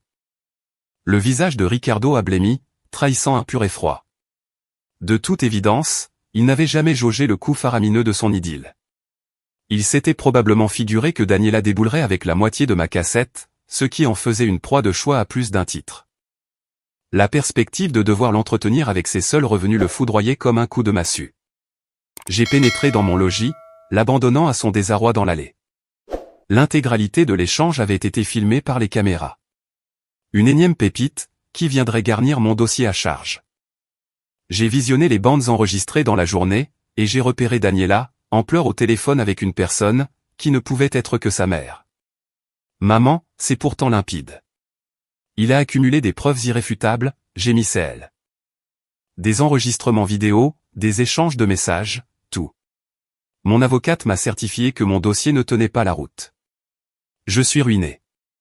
La réponse de sa mère était inaudible. Non, je ne peux pas m'adresser à papa. Je lui ai déjà emprunté de l'argent l'an dernier, pour régler mes frais, et je n'ai toujours pas remboursé ma dette. Il est hors de lui. De nouvelles confidences croustillantes. Daniela avait également ponctionné le compte en banque de ses géniteurs. Un mode de fonctionnement très révélateur. Encaisser, encaisser, encore encaisser. Sans jamais se départir de son égoïsme, ni répondre de ses manquements. Et moi, je vais devenir quoi, poursuivait-elle, noyée dans ses larmes. Ricardo est fauché. Son appartement est un placard à balai. Je ne peux pas m'infliger un tel déclassement. J'ai des exigences de confort. La vérité éclatait au grand jour, sans artifice. Son idylle avec Ricardo n'était qu'une simple commodité. Il était plus fringant que moi. Il la valorisait. Il lui octroyait des marques d'affection, dont je faisais, soi-disant, l'économie. Mais elle ne s'était jamais réellement projetée à long terme avec lui. Au vu de la régression substantielle du niveau de vie que cela impliquait. Le mardi matin, un courrier électronique de l'avocate de Daniela a atterri dans ma boîte de réception. Un pavé rédigé dans un jargon juridique soporifique, mais dont l'essence m'a sauté aux yeux, elle requérait une conciliation amiable, avant de s'engager sur la voie judiciaire. Elle cherchait à négocier. J'ai transféré le message à la docteure Vargas, assorti d'une simple interrogation, « Pensez-vous que cela vaille la peine ?» La réponse ne s'est pas fait attendre. Tout dépend de votre degré de sadisme, pour ainsi dire. Sur le terrain juridique, nous avons déjà remporté la partie. Toutefois, il y a parfois une dimension thérapeutique dans un face-à-face. À vous de statuer. J'ai retourné la question dans tous les sens, durant la journée. D'un côté, j'aspirais à tourner la page rapidement, en limitant au strict minimum les interactions avec Daniela. D'un autre côté, le conjoint bafoué, lésé et instrumentalisé qui sommeillait en moi, brûlait de lui régler son compte de visu. J'éprouvais le besoin pressant de la toiser, de lui cracher à la figure l'étendue du préjudice qu'elle m'avait infligé. Et de lui démontrer à quel point elle m'avait sous-estimé, quant à ma faculté de préserver mes acquis. J'accepte la conciliation amiable, ai-je fini par rédiger à l'intention de la docteure Vargas. Mais je n'y consacrerai qu'une seule et unique entrevue. Sans accord conclu à l'issue de celle-ci, la voie judiciaire sera immédiatement enclenchée. J'en prends bonne note. Je fixe la date de la conciliation pour jeudi prochain. Armez-vous de courage, ces rencontres s'avèrent parfois houleuses. La journée de mercredi s'est évaporée dans un brouillard de labeur et d'échauffement psychologique. Fernando de la salle de sport m'a convié à partager quelques bières en soirée. Ayant manifestement décrypté mon état de fébrilité. Je l'ai entretenu de l'entrevue prévue le lendemain. « Tu es vraiment sûr de vouloir t'y confronter ?» m'a-t-il interpellé, s'accordant une gorgée de bière le regard vague. Depuis mon divorce, je la fuis comme la peste. La croiser, c'est comme raviver une plaie à peine refermée. Je pense que c'est une étape incontournable, ai-je justifié. J'éprouve le besoin cathartique, de la regarder droit dans les yeux, pour lui balancer le florilège de ressentiment que j'ai accumulé. En outre, j'aimerais contempler son rictus, lorsqu'elle s'apercevra de l'étendue de sa ruine. Prends tout de même garde à toi, m'a mis en garde Fernando. Le désespoir pousse parfois les gens dans leur dernier retranchement. Ne la sous-estime pas, sous prétexte que le droit est de ton côté. Ces mises en garde prenaient des allures de sombre prophétie. Le jeudi matin s'est profilé maussade et pluvieux, comme si la météorologie calquait mon humeur. J'ai revêtu un costume avec minutie, soucieux de renvoyer l'image d'un homme impassible et aux commandes. La conciliation devait se tenir à 14 heures, dans les locaux d'un médiateur indépendant, agréé par les deux parties. Je me suis pointé avec 15 minutes d'avance, en compagnie de la docteure Vargas. Elle s'était munie d'une valisette imposante, truffée de pièces à conviction, l'arsenal complet de notre offensive contre Daniela. Mémorisez bien une chose, m'a-t-elle sermonné, tandis que nous poireautions dans la salle d'attente. Gardez votre sang-froid en toutes circonstances. Ne tombez pas dans ces provocations. La partie est gagnée d'avance. Il nous suffit de ne pas la perdre. Sur les coups de 14 heures, la porte s'est entr'ouverte, pour laisser passer l'avocate de Daniela. Une quinca à la mine revêche. Daniela a suivi de près, et le contraste avec l'allure pimpante qu'elle arborait quelques jours auparavant, était saisissant. Des cernes profonds lui balafraient le visage. Ses cheveux en broussailles étaient ramassés en une vulgaire queue de cheval. Dépourvue de tout artifice de maquillage. Elle s'était fagotée d'un jogging chiffonné, laissant penser qu'elle n'avait pas quitté son lit depuis des lustres. L'image même de la défaite, alors que les hostilités n'avaient pas encore démarré. Nos regards se sont fugacement croisés. Son regard transpirait la détresse. La supplication et la contrition. J'ai détourné les yeux, déterminé à ne pas m'apitoyer sur ces lamentations feintes. Le médiateur, un sexagénaire aux tempes grisonnantes et affublé de lunettes, a ouvert le bal par les formules d'usage. Nous sommes réunis ici, dans l'optique de sceller une entente dans le cadre de la procédure de divorce, opposant M. Rodriguez et Mme Mendes. J'ai épluché le dossier fourni par les deux parties. Madame Mendes, souhaiteriez-vous prendre la parole en premier pour exprimer vos attentes? L'avocate de Daniela s'est éclairci la gorge. Ma cliente concède que les torts furent partagés, durant les années de mariage. Toutefois, nous tenons à souligner que les exigences formulées par M. Rodriguez sont empreintes d'une sévérité excessive. Un investissement de cette année dans les liens matrimoniaux justifie une juste rétribution. A fortiori, si l'on prend en considération le fait que ma cliente a dû mettre une croix sur son envol professionnel. La docteure Vargas a bondi sans plus de ménagement. Elle a renoncé à sa carrière de son plein gré, et nullement sous la contrainte. Monsieur Rodriguez ne l'a jamais encouragée à abandonner son poste. Bien au contraire. Il s'en est montré solidaire, avec la certitude qu'elle allait s'investir dans des projets personnels. Projets qui, au demeurant, se sont résumés à du vent. Madame Mendes a, de facto, consacré 3 années de son existence, a puisé sans retenue dans les deniers de Monsieur Rodriguez, sans jamais y avoir contribué, que ce soit sur le plan financier ou domestique. J'y ai contribué sur le plan sentimental, s'est époumonée Daniela, la voix sanglotante. J'ai été d'un soutien indéfectible pour Martin. J'étais son épouse, à part entière. Un soutien indéfectible, me suis-je étonné, intervenant pour la première fois. Mon timbre s'est révélé plus acerbe que prévu. Où pouvais-tu bien te terrer, Daniela? Dans les chambres d'hôtel que tu réservais avec Ricardo? Pour manigancer avec ton avocate le scénario de ma spoliation? Pour chuchoter à l'oreille de ton amant, que l'avenir s'annonçait radieux, grâce au pécule que je t'aurais gracieusement reversé? Martin, je t'en supplie, m'a-t-elle imploré, les larmes dévalant sur ses joues blêmes. J'ai commis une erreur impardonnable. J'en suis tout à fait conscient. Mais cette année ne peuvent être balayées d'un simple revers de manche. Sur ce point, tu as entièrement raison, ai-je rétorqué, en m'inclinant légèrement vers elle. Cette année, ce n'est pas rien. C'est cette année de ma vie engloutie, pour quelqu'un qui n'a jamais su m'apprécier à ma juste valeur. Cette année de labeur éreintant. Pour poser les fondations d'un avenir que tu te faisais un plaisir d'anéantir. Cette année de fidélité bafouée avec la plus vile des désinvoltures. Monsieur Rodriguez, a interrompu le médiateur, je conçois votre irritation. Mais nous devons faire en sorte, de ne pas nous enliser dans un règlement de compte stérile. Existait-il une base sur laquelle vous consentiriez à envisager une entente? J'ai interrogé la docteure Vargas du regard, qui m'a adressé un léger signe de tête approbateur. J'avais soigneusement préparé ce coup de théâtre. À une et une seule condition. Daniela s'éclipsera du mariage, avec exactement le même patrimoine qu'elle possédait à son arrivée. Sa garde-robe personnelle, ses affaires de toilette, sa bibliothèque. Et quelques clichés souvenirs. Et pas un fifrelin de plus. Elle ne pourra prétendre ni à une quelconque manne financière, ni à un véhicule, ni au mobilier. Ni à aucun des avoirs accumulés durant le mariage. Moyennant quoi? Je renonce à étaler la procédure d'adultère sur la place publique. Et je m'engage à sceller hermétiquement les dessous de ce divorce. C'est grotesque, s'est indignée l'avocate de Daniela. Votre cliente a été prise en flagrant délit d'adultère à de nombreuses reprises, sous le toit même de mon client, a répliqué la docteure Vargas d'un ton glacial. Elle a dépensé plus de 60 000 € en l'espace de 3 ans, sans l'avoir avisé ni obtenu son consentement exprès. Elle a ourdi un stratagème de séparation frauduleuse, dans le but d'évincer M. Rodriguez de la jouissance de ses biens, qu'il a générés en nom propre. Et cerise sur le gâteau.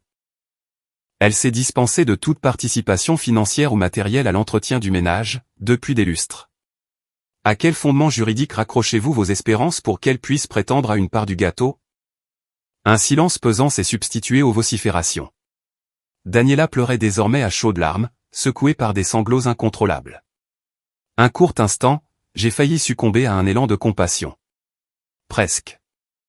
Puis, les messages obscènes avec Ricardo, ses machinations pour tout me subtiliser, et ses esclaffements lorsqu'elle échafaudait ma ruine financière me sont remontés à la mémoire. Je suis sans le sou, à jeun Daniela. Pas un copec, pas d'emploi, pas de toit. Quel est mon avenir? Qui sait, ai-je suggéré, sans me départir de mon flegme impitoyable. Tu peux toujours taper Ricardo, ou t'inscrire au chômage, comme tout citoyen majeur et vacciné. Ou encore relancer tes parents. Bien qu'il m'ait été rapporté, que le filon était asséché de ce côté-là. Son visage s'est empourpré. Tu es d'une monstruosité effarante. Comment peux-tu faire preuve d'un tel machiavélisme? Machiavélisme, ce serait d'étaler au grand jour les péripéties sordides de ton incartade. Ce serait de dépeindre avec force détail ta personnalité perverse à nos amis et notre famille.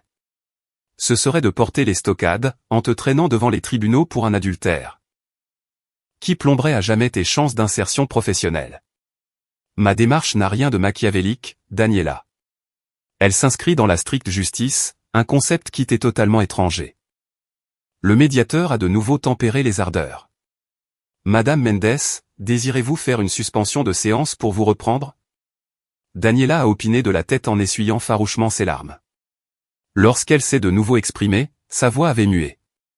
Toute trace de supplication avait disparu. Ne subsistait que l'aigreur venimeuse. Sais-tu quoi, Martin? Tu as toujours été insipide, d'une monotonie consternante. Zéro passion, zéro fantaisie. Boulot, dodo, boulot, dodo. Tu étais enlisé dans un schéma sans saveur. Avec Ricardo, j'ai eu l'impression de renaître, de vibrer d'une façon qui t'était inaccessible. Au moins. Ses bras me procuraient une ivresse inespérée. Grand bien t'en fasse, ai-je rétorqué paisiblement, bien que l'insulte m'ait piqué au vif. Tu pourras t'enivrer à loisir dans les bras de ton Roméo. Mais ce sera dorénavant dans son clapier à balai, avec son misérable pécule de prof de yoga. J'ose espérer que ces galipettes sauront atténuer la déconvenue de la déchéance sociale qui t'attend. Messieurs dames, a interrompu le médiateur d'une voix de stentor. Je crains que cette tentative de conciliation ne soit arrivée dans une impasse. Madame Mendes, je vous invite chaudement à étudier la proposition de Monsieur Rodriguez. Elle se révèle nettement plus clémente que le jugement qui vous serait rendu en cas de litige judiciaire. Au vu de l'arsenal probatoire accablant qui pèse sur vous. Vous avez 24 heures pour vous prononcer. En cas de refus, l'action sera portée devant le tribunal. L'avocate de Daniela s'apprêtait à protester, mais sa cliente lui a intimé l'ordre de se taire, d'un geste de la main. J'ai compris, a-t-elle marmonné, d'une voix caverneuse. Elle s'est dressée, vacillante. Elle m'a dévisagé une ultime fois, et j'ai surpris dans son regard une lueur, que je n'y avais jamais discernée auparavant, de la pure rancune. L'histoire ne s'arrêtera pas là, Martin, a-t-elle sifflé, d'une voix doucereuse mais empoisonnée. Tu vas payer tout ça au prix fort. Faut-il y voir des représailles, a bondi la docteure Vargas au quart de tour. Parce qu'auquel cas, je me dois d'en prendre note dans le dossier. Absolument pas, s'est hâté de démentir l'avocate de Daniela. C'est l'expression d'un agacement tout à fait légitime. On plie bagage, Daniela. Les deux femmes se sont engouffrées vers la sortie. Me laissant en tête-à-tête avec le médiateur, et la docteure Vargas dans une atmosphère de malaise palpable. Quelle joute homérique, s'est exclamé le médiateur, une fois le calme revenu. Bien que j'ai chapeauté pléthore de conciliation, j'en ai peu vu d'aussi explosive. Va-t-elle céder et entériner l'accord? Ai-je interrogé la docteure Vargas, qui fourrait ses dossiers dans son attaché-caisse. Elle n'a d'autre alternative, a confirmé mon avocate. Elle sait très bien qu'elle ira droit dans le mur, en cas de procès. Le compromis que vous avez formulé est inespéré pour elle. D'autant plus que le tribunal lui aurait sûrement intimé de rembourser l'intégralité des dépenses frauduleuses engagées à votre insu. Le soir même, alors que je trônais dans mon paisible pavillon, devenu légalement le mien, j'ai savouré l'accalmie. Daniela s'était provisoirement installée chez une amie, dixit son avocate. Pour la première fois depuis des lustres, l'endroit m'a semblé empreint d'une quiétude salutaire. Les murs n'étaient plus imprégnés d'hostilité, ni les pièces de la maison tapissées de sournoiseries. Mon téléphone s'est mis à sonner. C'était Patricia. La conciliation s'est-elle bien déroulée, s'est-elle enquise, avec une sollicitude manifeste. Tumultueuse mais salvatrice, lui ai-je certifié, me sentant d'un coup envahi par la fatigue. J'ai l'impression que la tempête s'éloigne enfin. Dans quel état d'esprit te trouves-tu? À dire vrai, je flotte dans les limbes. C'est un mélange de délivrance et de mélancolie. Non pas parce que Daniela ne fait plus partie de ma vie, mais parce que l'idéal du mariage que je chérissais, vient de voler en éclats. C'est une réaction tout à fait ordinaire, m'a consolé Patricia, avec douceur.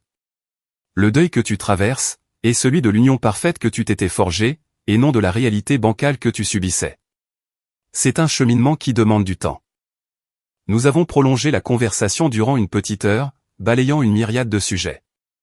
Le son de sa voix s'est révélé être un onguent réparateur, pour apaiser l'anxiété qui m'avait tiraillé toute la journée. Le jour d'après, sur le coup de 17 heures, un email de l'avocate de Daniela a débarqué dans ma boîte de réception. Son objet tenait en 3 mots lapidaires, approbation des clauses. Daniela s'était résignée. La procédure de divorce suivrait son cours, dans le respect scrupuleux de mes prérequis. Dans un délai de 30 jours, je me retrouverais officiellement célibataire. Je me voyais déjà péroré de mon triomphe magistral. Cependant, l'euphorie s'est muée en un cocktail d'émotions plus complexes.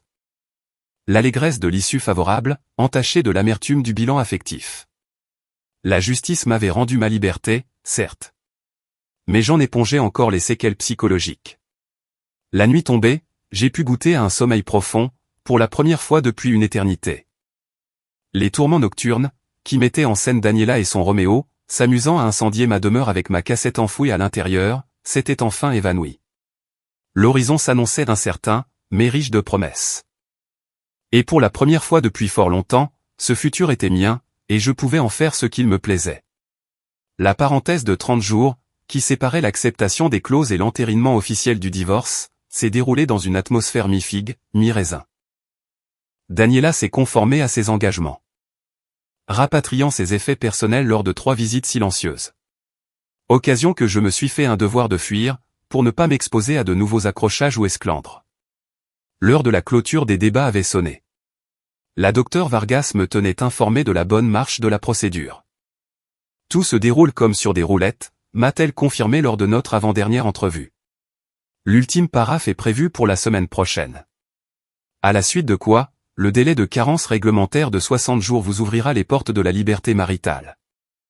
Avez-vous eu des échos concernant Daniela, l'ai-je questionné, m'étonnant moi-même de cet intérêt soudain. Ne nous complique-t-elle pas la tâche? Aucunement. Elle a coopéré dans les règles de l'art. Son avocate m'a d'ailleurs révélé qu'elle s'était provisoirement réfugiée chez sa sœur en ville. Et apparemment, Ricardo lui a signifié son congé. La nouvelle m'a déconcerté. Ricardo l'a plaqué? La docteure Vargas a hoché la tête, un sourire narquois aux lèvres. Si j'en crois la rumeur, ce cher monsieur a eu vent du fait que Daniela plierait bagages les poches vides, et que ses goûts de princesse nécessitaient un porte-monnaie bien garni. Leur idylle lui a d'un coup semblé beaucoup moins palpitante. Et tenez-vous bien. Il se serait déjà entiché d'une nouvelle élève en pleine procédure de divorce. Un profil bien plus avantageux, côté pension alimentaire, si je puis dire. Le cynisme de l'histoire m'a paru d'une ironie mordante. Daniela avait sabordé une union stable, pour courir après une amourette en carton-pâte. La supercherie de Ricardo crevait les yeux. Il ne l'avait jamais aimée d'un amour véritable. Elle ne représentait qu'un laissez-passer pour une vie de cocagne. Envoler le magot, envoler la passion. Franchement, ça ne me stupéfie guère, ai-je commenté. C'était un profiteur né. Il faut croire qu'il a du flair, pour repérer ses semblables. L'histoire ne s'arrête pas là, a renchéri la docteure Vargas. Daniela est en pleine recherche d'emploi. Sa sœur lui a mis le couteau sous la gorge, soit elle se trouve un travail, soit elle prend la porte.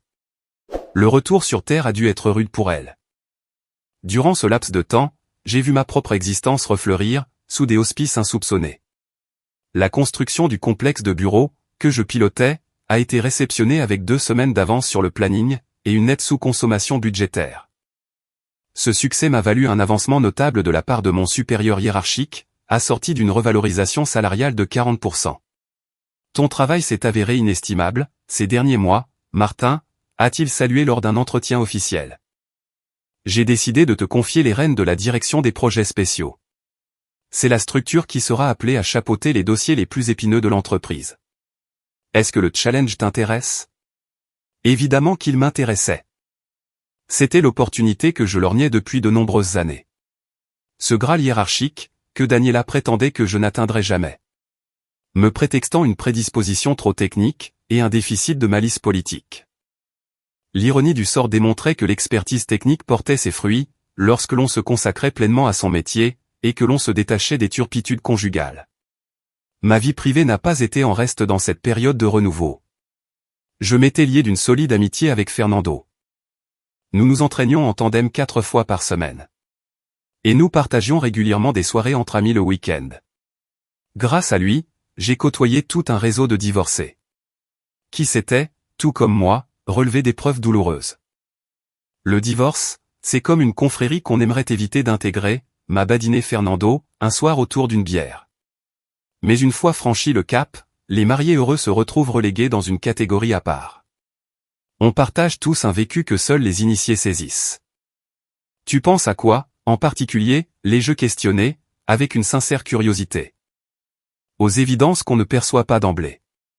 Par exemple, le fait que l'amour inconditionnel que l'on se porte, primera toujours sur n'importe quel amour pour un autre. Ou le fait que savourer sa propre compagnie vaudra toujours 1000 fois mieux que d'être englué dans une relation nocive. Et surtout, l'idée qu'on est légitime à aspirer à un profond respect.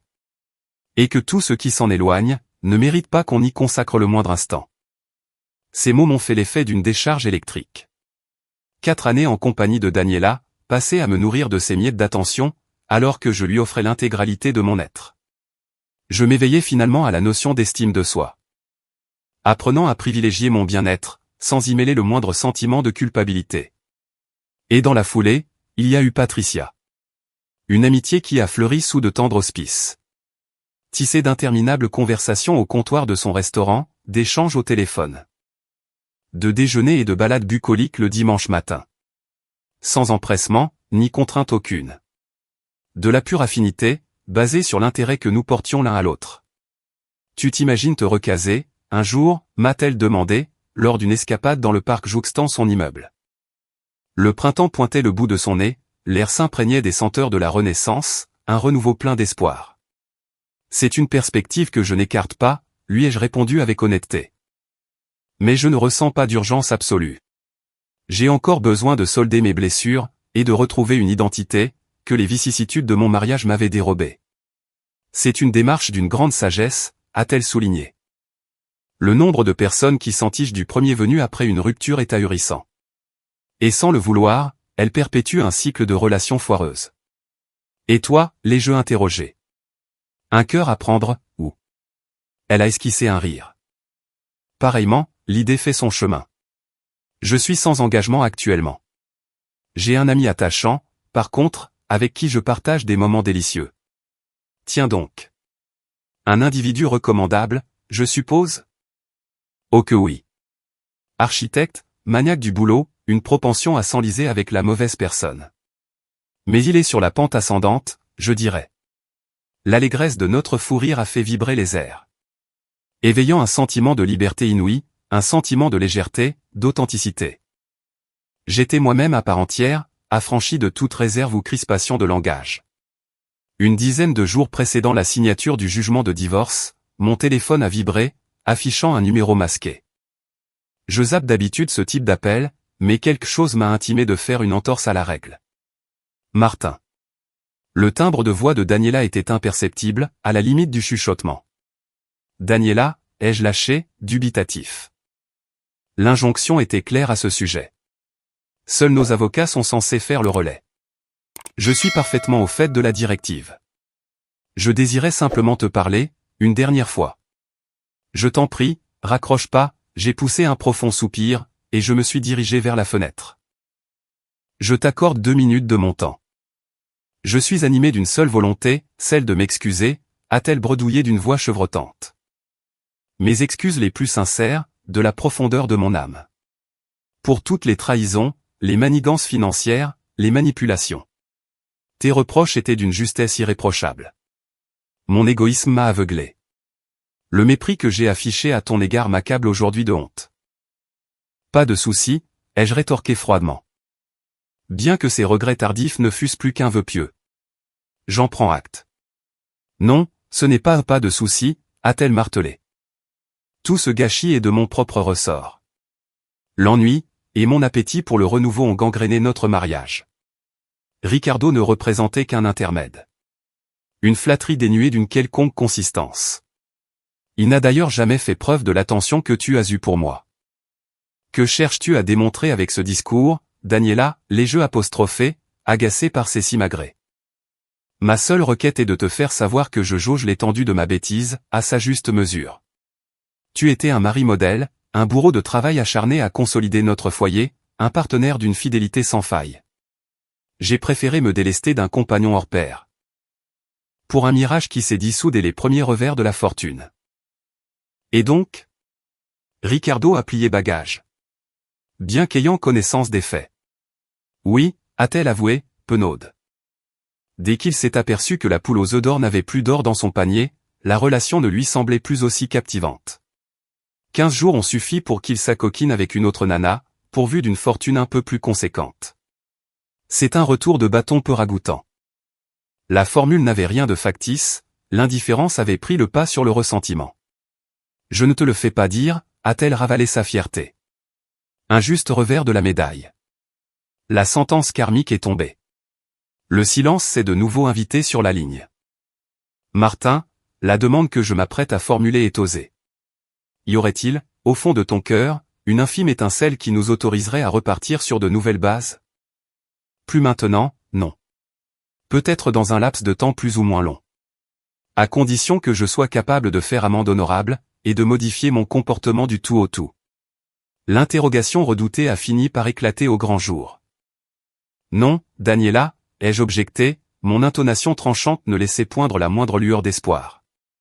L'éventualité est révolue. Martin, écoute-moi, je t'en conjure, a-t-elle sangloté. L'heure est à la rédemption. Mon accompagnement psychologique se veut concret. En aucun cas avec le charlatan de l'époque qui rejetait la faute sur toi. La gérance d'un petit troquet constitue pour l'heure mon seul et unique moyen de subsistance. C'est peut-être un travail modeste. L'idée étant d'engranger des fonds. Sans avoir recours à une source externe pour subvenir à mes besoins. Je t'adresse mes plus vifs encouragements dans ta réhabilitation. Et je te félicite pour tes efforts, ai-je reconnu volontiers. Seulement, ton entreprise est animée par des desseins obscurs. Si ton but est d'adoucir mon jugement pour te réconcilier avec moi, sache que la transformation n'a d'utilité que pour ta propre ascension personnelle. Le divorce serait inéluctable, a-t-elle chevroté. L'impasse serait définitive. L'irréparable a été perpétré. Lorsque Ricardo s'est invité dans notre logis. La manipulation relative aux biens financiers a achevé le travail de sape. L'honneur bafoué au profit de l'hypocrisie n'est plus à mon goût. Ta machination a rompu l'ultime ressort de ma confiance. L'idée de réparer la fracture me laisse de marbre. J'ai un autre futur en perspective. Quelqu'un s'est-il faufilé dans ta vie? Un trait de jalousie mêlé d'effroi percé au travers de l'interrogation. Je ne compte pas te livrer les tenants et aboutissants de ma vie privée. Même le fait d'être célibataire n'ébranlerait en rien la certitude de ma résolution. L'épisode est classé sans suite, et les archives clôturées. Je me plie à la décision, a-t-elle gémi, la voix cassée. L'entretien téléphonique m'a soulagé d'un poids. Ton cœur d'or et tes principes n'auraient jamais mérité un sort pareil. L'intégralité de mon comportement a été une erreur. Et je me répands en de profondes excuses, Martin. Tu as raison sur ce point. Je ne méritais nullement ça. Mais j'en retire une conclusion plutôt flatteuse. Celle de m'être dégagé des mailles du filet de ta mesquinerie, pour voler de mes propres ailes. Sur une touche un tant soit peu sarcastique, je devrais te tirer mon chapeau. Le soulagement ou la consternation, on est en droit de s'interroger, s'est-elle exclamée en esquissant un rictus amer. C'est un panachage des deux, ai-je renchéri. Je te souhaite un franc succès dans ta démarche de restructuration personnelle, Daniela. Qu'elle débouche sur la sérénité. Une existence conforme à tes convictions, en d'autres mots. Ce n'est malheureusement pas avec moi que tu en partageras le récit. Je m'arrête là, au revoir Daniela. J'ai appuyé sur la touche rouge du téléphone. Attentif à l'effet que cet échange opérerait en moi. L'émotivité, la contrariété, le triomphe. Le sentiment de plénitude, d'une paix d'âme inébranlable a submergé mes sens. La rupture définitive, dont je ne mesurais l'ampleur, s'était soldée sur une touche bénéfique. La journée de la signature s'annonçait avec un ciel rayonnant, sans l'ombre d'un nuage en perspective. Je me suis rendu au cabinet de la docteure Vargas, pour entériner l'épisode du divorce. Daniela et son avocate m'ont emboîté le pas un quart d'heure plus tard. Revêtu du sérieux inhérent à ce type d'entretien, sans trahir la moindre expression de convivialité. La procédure de ratification fut une succession d'étapes d'un ennui abyssal, la plupart d'un protocole sans envergure. Chaque paraphe obéissant à un formalisme rébarbatif, par le biais du médiateur de justice. Le silence était de mise, une incommunicabilité souveraine, aucun œillat d'équivoque ne transpirant des deux antagonistes, une rupture dans la digne poursuite des clauses de départ. C'est plié, a solennisé le représentant de la justice au terme de l'exercice. Le dépôt des actes sera instruit par le tribunal compétent au cours de la journée. Un préavis réglementaire donnera une dimension exécutoire à la sentence de divorce. Daniela s'est promptement levée pour s'emparer de ses frusques, se hâtant d'esquiver la zone. Son avocate s'employant à lui insuffler quelques murmures de prudence, pour prévenir de quelconque réprimande verbale. Au seuil de la porte, Daniela a stoppé net pour s'adresser à moi.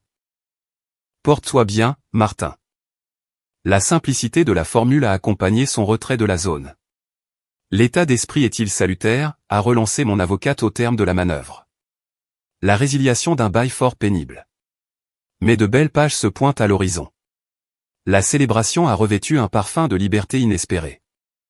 Des agapes partagées à la bonne franquette avec des membres de mon entourage de fraîche date, Patricia, Fernando et d'autres compagnons. Pas de chichi en perspective, l'ambiance exsudait une franche convivialité. Confection des mets ensemble. De franches rigolades, avec pléthore d'anecdotes. De bons moments d'effusion, d'authenticité. Un toast de rigueur, a exhorté Fernando. Aux retrouvailles du sieur Martin, auréolé des lauriers de son calvaire matrimonial, avec un redressement qui fera date dans les annales de la Renaissance. Levons le coude pour les belles saisons. L'échangisme trinquant des protagonistes ne manquait pas d'audace. Patricia a traîné dans l'enceinte de la demeure, après le retrait des invités. Sa mission du moment, apporter sa contribution à la remise en ordre de la vaisselle. Une nuit remarquable, a-t-elle glissé au détour de son intervention. C'est l'essence même de l'amitié sincère. Une relation dont l'importance m'avait jadis échappé, sous la coupe de Daniela. Une entente illusoire. Qui reposait sur le canevas de la parade des faux-semblants. L'authenticité à l'état pur. Et rien ne s'oppose à des perspectives d'approfondissement sur des niveaux supérieurs. Patricia, je t'expose le cas de figure sous un éclairage tout particulier. Et d'un ordre, dirons-nous. Affectif ?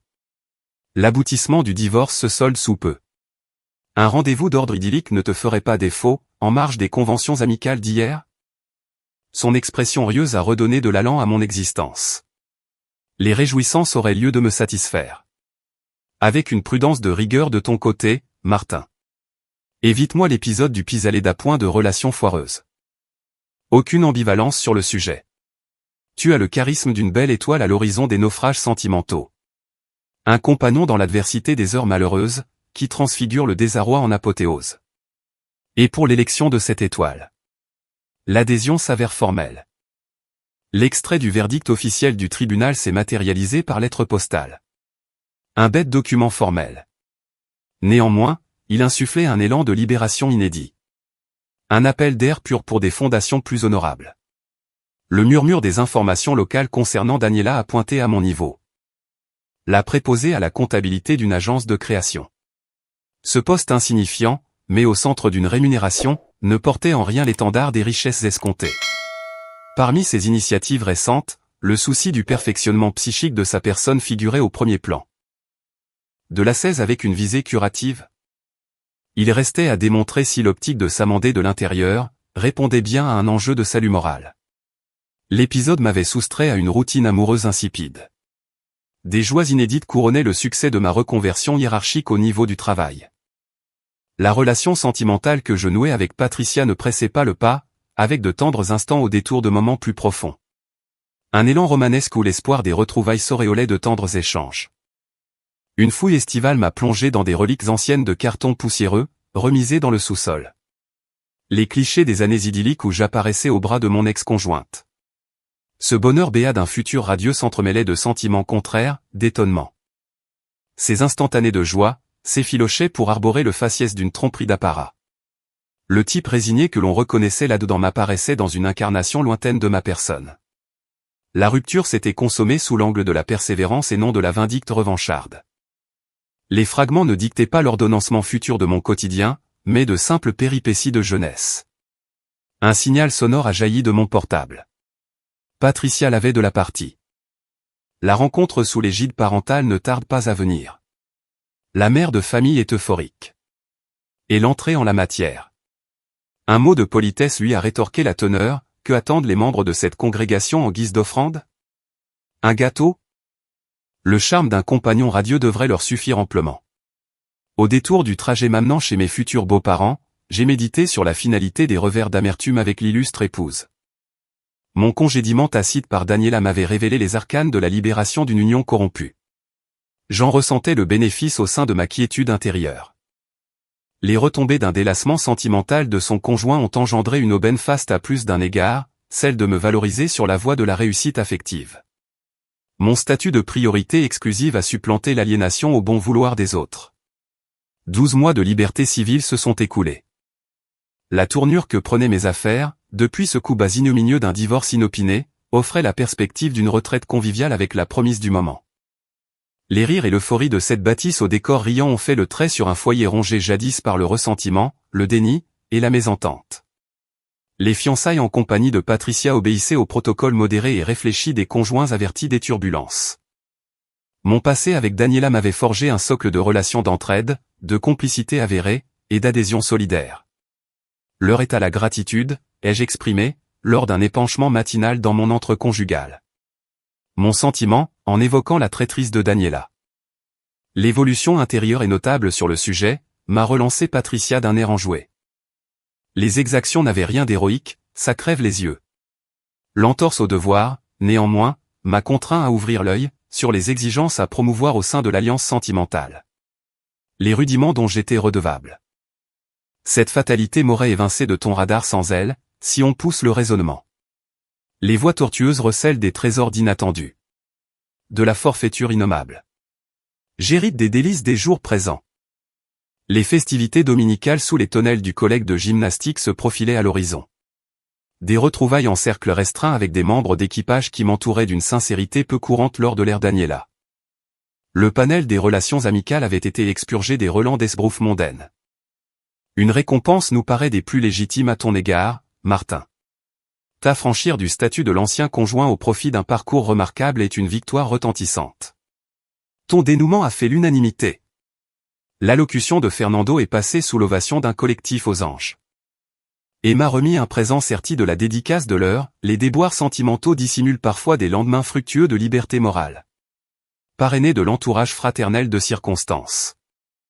La gorge serrée d'un tressaillement de joie, les mots m'échappent pour qualifier l'entrain des convives. Les frissons de la solidarité. Les sanglots émotionnels de ces fiers chevaliers nous portent la poisse. Mais, l'affection de la famille adoptive s'arroge nos élans de gaieté. La repartie fut du genre spontané de Fernando. La conjonction d'efforts avait scellé un appui salvateur qui contrastait vivement avec l'égocentrisme de Daniela. L'arène du travail fleurissait de lauriers de triomphe.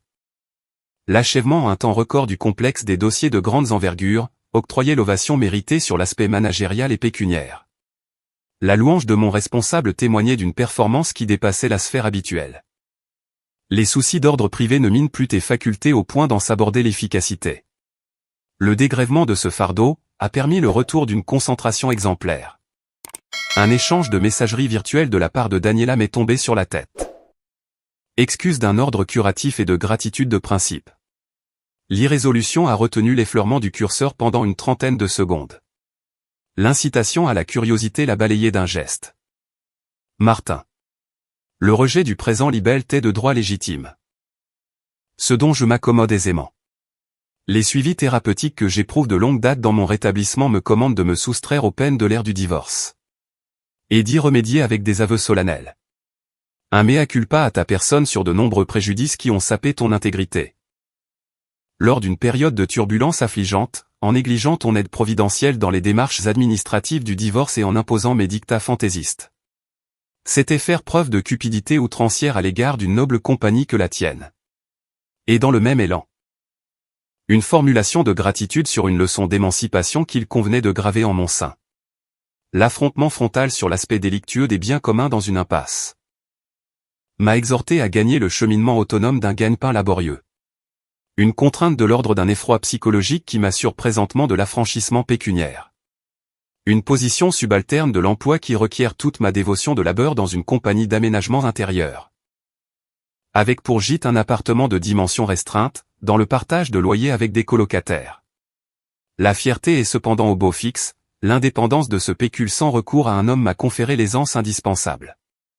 Une situation maritale exclue du cadre.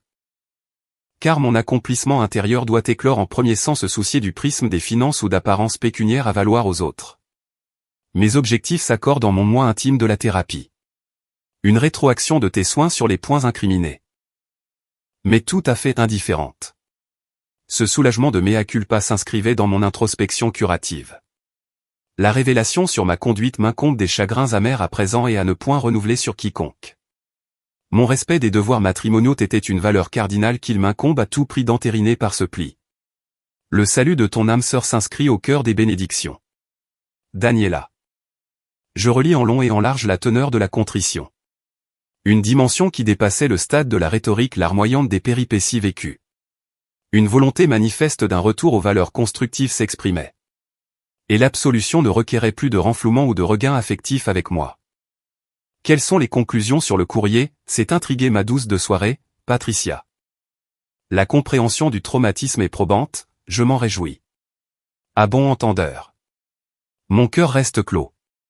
La croisière de Daniela, que je lui espère sans vague, aura un itinéraire très divergent au nôtre. Le retour sur investissement est préconisé ou l'option reste-t-elle muette? Je suis ballotté entre deux réflexions, sur le point de formuler un acquiescement bienveillant de reconnaissance, ou le dédaigner avec l'intention louable de l'éviction définitive de la moindre immixtion de cette romance obsolète. L'alternative tient la route à différents égards. Ta décision sera souveraine de s'accorder ou non d'y dédier des relances inopportunes ou un entérinement avec précaution.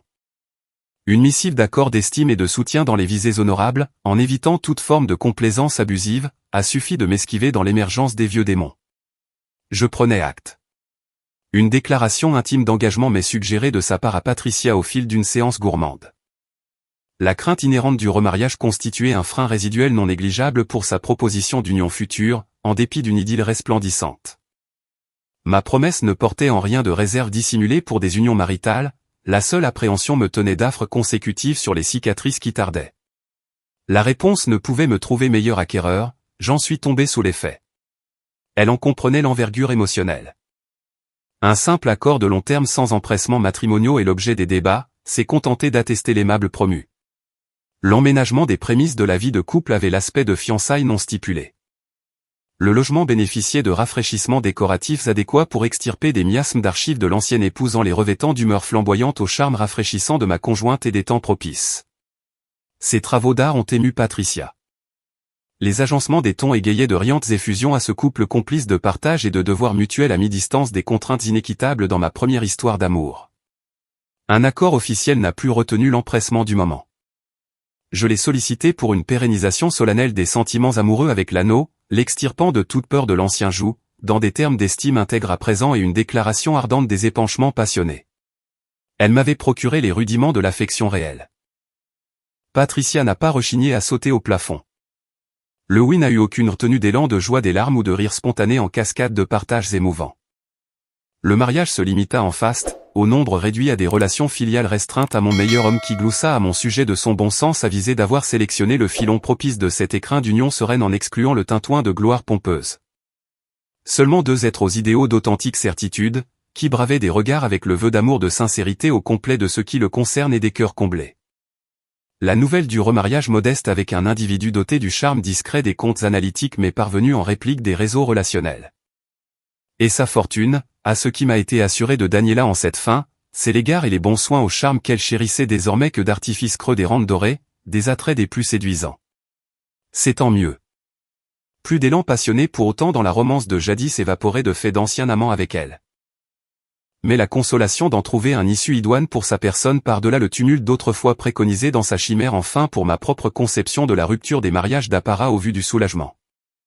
Au cœur du foyer familial, des réflexions qui s'offrent dans le déroulement avec les tâches bureautiques de la partensoise en cours des accomplissements dans le canapé se faisait la lumière de cet aboutissement radieux d'évolution. D'entame des revendications à rien effectué au nom d'un mépris inopiné sur mon statut, à la résonance du terme absolu pour faire fièrement mon bilan et triomphant du succès. Sa manigance destructrice du tout s'affirmait accablante au cours de sa divulgation du désarroi des effractions affectives au fil d'escroqueries de sentiments ou des déchirements qui supplantent mon identité propre n'allait plus s'opérer par l'alchimie de ces décombres une stature affirmée au contour franc d'authenticité. Un bagage des mérites au respect de l'individu qu'est l'essence du mien propre. Ma résilience dans les manigances s'édifia de ma valeur propre en un fait de base et le red flag précurseur du désintérêt. La fréquentation de gens immondes avec ma personne ne l'emportait sur ma compagnie solitaire des choix en fait salutaires, ce dont je mesurais d'appréciation constante tant des sentiments véridiques aux actions suivies dans la lignée et des bavardages nuls qui l'infirment. La légitimité aux amours, c'est d'être comblé des attachements inébranlables par la complétude du don sans machination, sans condition ou perfide manipulation qui ne m'apparaissait dans mon sillage quotidien. Patricia, d'effusion constante au-devant de moi, m'octroyait la confirmation et le rendu sans hésitation et d'invariabilité. Ma contemplation la faisait s'étonner de ma propension d'allégresse de vie, du retour aux heures piteuses où j'estimais l'égarement salvateur qui mettait ma condition avec elle du croisement à cette destination. La pirouette comique qu'empruntait le sens moral et cosmologique. La chance en retour dans ses escarcelles, qu'elle admet avec joie la venue, me permet le dédale de ses humeurs. Un SMS me confirma la nuit d'une missive par Fernando d'une festivité à l'église du mariage imminent qui me concernait Daniela, au point de le relayer à mon compte pour mon actualité du passé, si une énième occasion de délectation. La nouvelle que je fais valoir à Patricia de ses humeurs en l'entendant avec prudence m'amène d'assurance l'insensibilité sur le sujet et du passage dans les annales à un récit dont l'héroïne m'indiffère. Je n'aspire au préjudice que les réminiscences aux répercussions actuelles de ma part en tout état avec mon avenir et rien en plus de sa considération du moment, au pire. Qu'elle accouche pour de bon dans sa destinée d'union matrimoniale à sa guise et aux félicitations que la guérison octroie d'admettre ses bonheurs.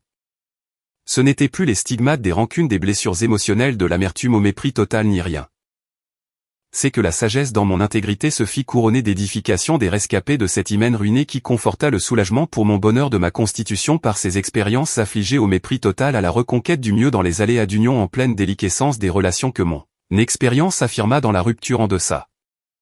La pseudo-émancipation des contraintes au domicile et conjugales d'imposture pour de prétendus acquis dont je faisais la solde ne fut jamais la délivrance des obligations, mais de mariages de pacotille qui se moquaient du reste. C'est l'émancipation totale de ma prison et servitude tacite dans le mépris des faveurs en rendant la considération pour mes soins des autres pour les atouts en rien des avantages de cet arrangement au préalable en se posant le gage que m'accorde de faire cas de l'individu à son mérite à la sienne. De cette dignité en premier avec moi à prioriser son existence comme une constante. Les 5 ans d'amour et partage accomplis aux côtés de l'ange gardien de ma renaissance me promet d'être à l'origine d'hériter au bonheur d'heureuse enfance avec d'incroyables moments d'heureux événements à naître. Ces béatitudes aux aboutissements qu'un trahison impardonnable de jadis aurait à peine laissé transparaître en des avenirs assombris dont l'occasion n'en fut l'origine d'incessantes possibilités en retour de situations radieuses. Le cauchemar des destins tristes accouche en vérité au fil des chapitres de bonheurs impénétrables à de nombreux des fois du début pour peu la décision du cœur pour terminer et franchir ce pas difficile la porte. Les brimades d'affrontement pour l'affirmation des atouts dans son estime si l'autre ne l'est pas ou du parcours des infortunes à des lendemains aux éclosions radieuses avec vous, ça a passé.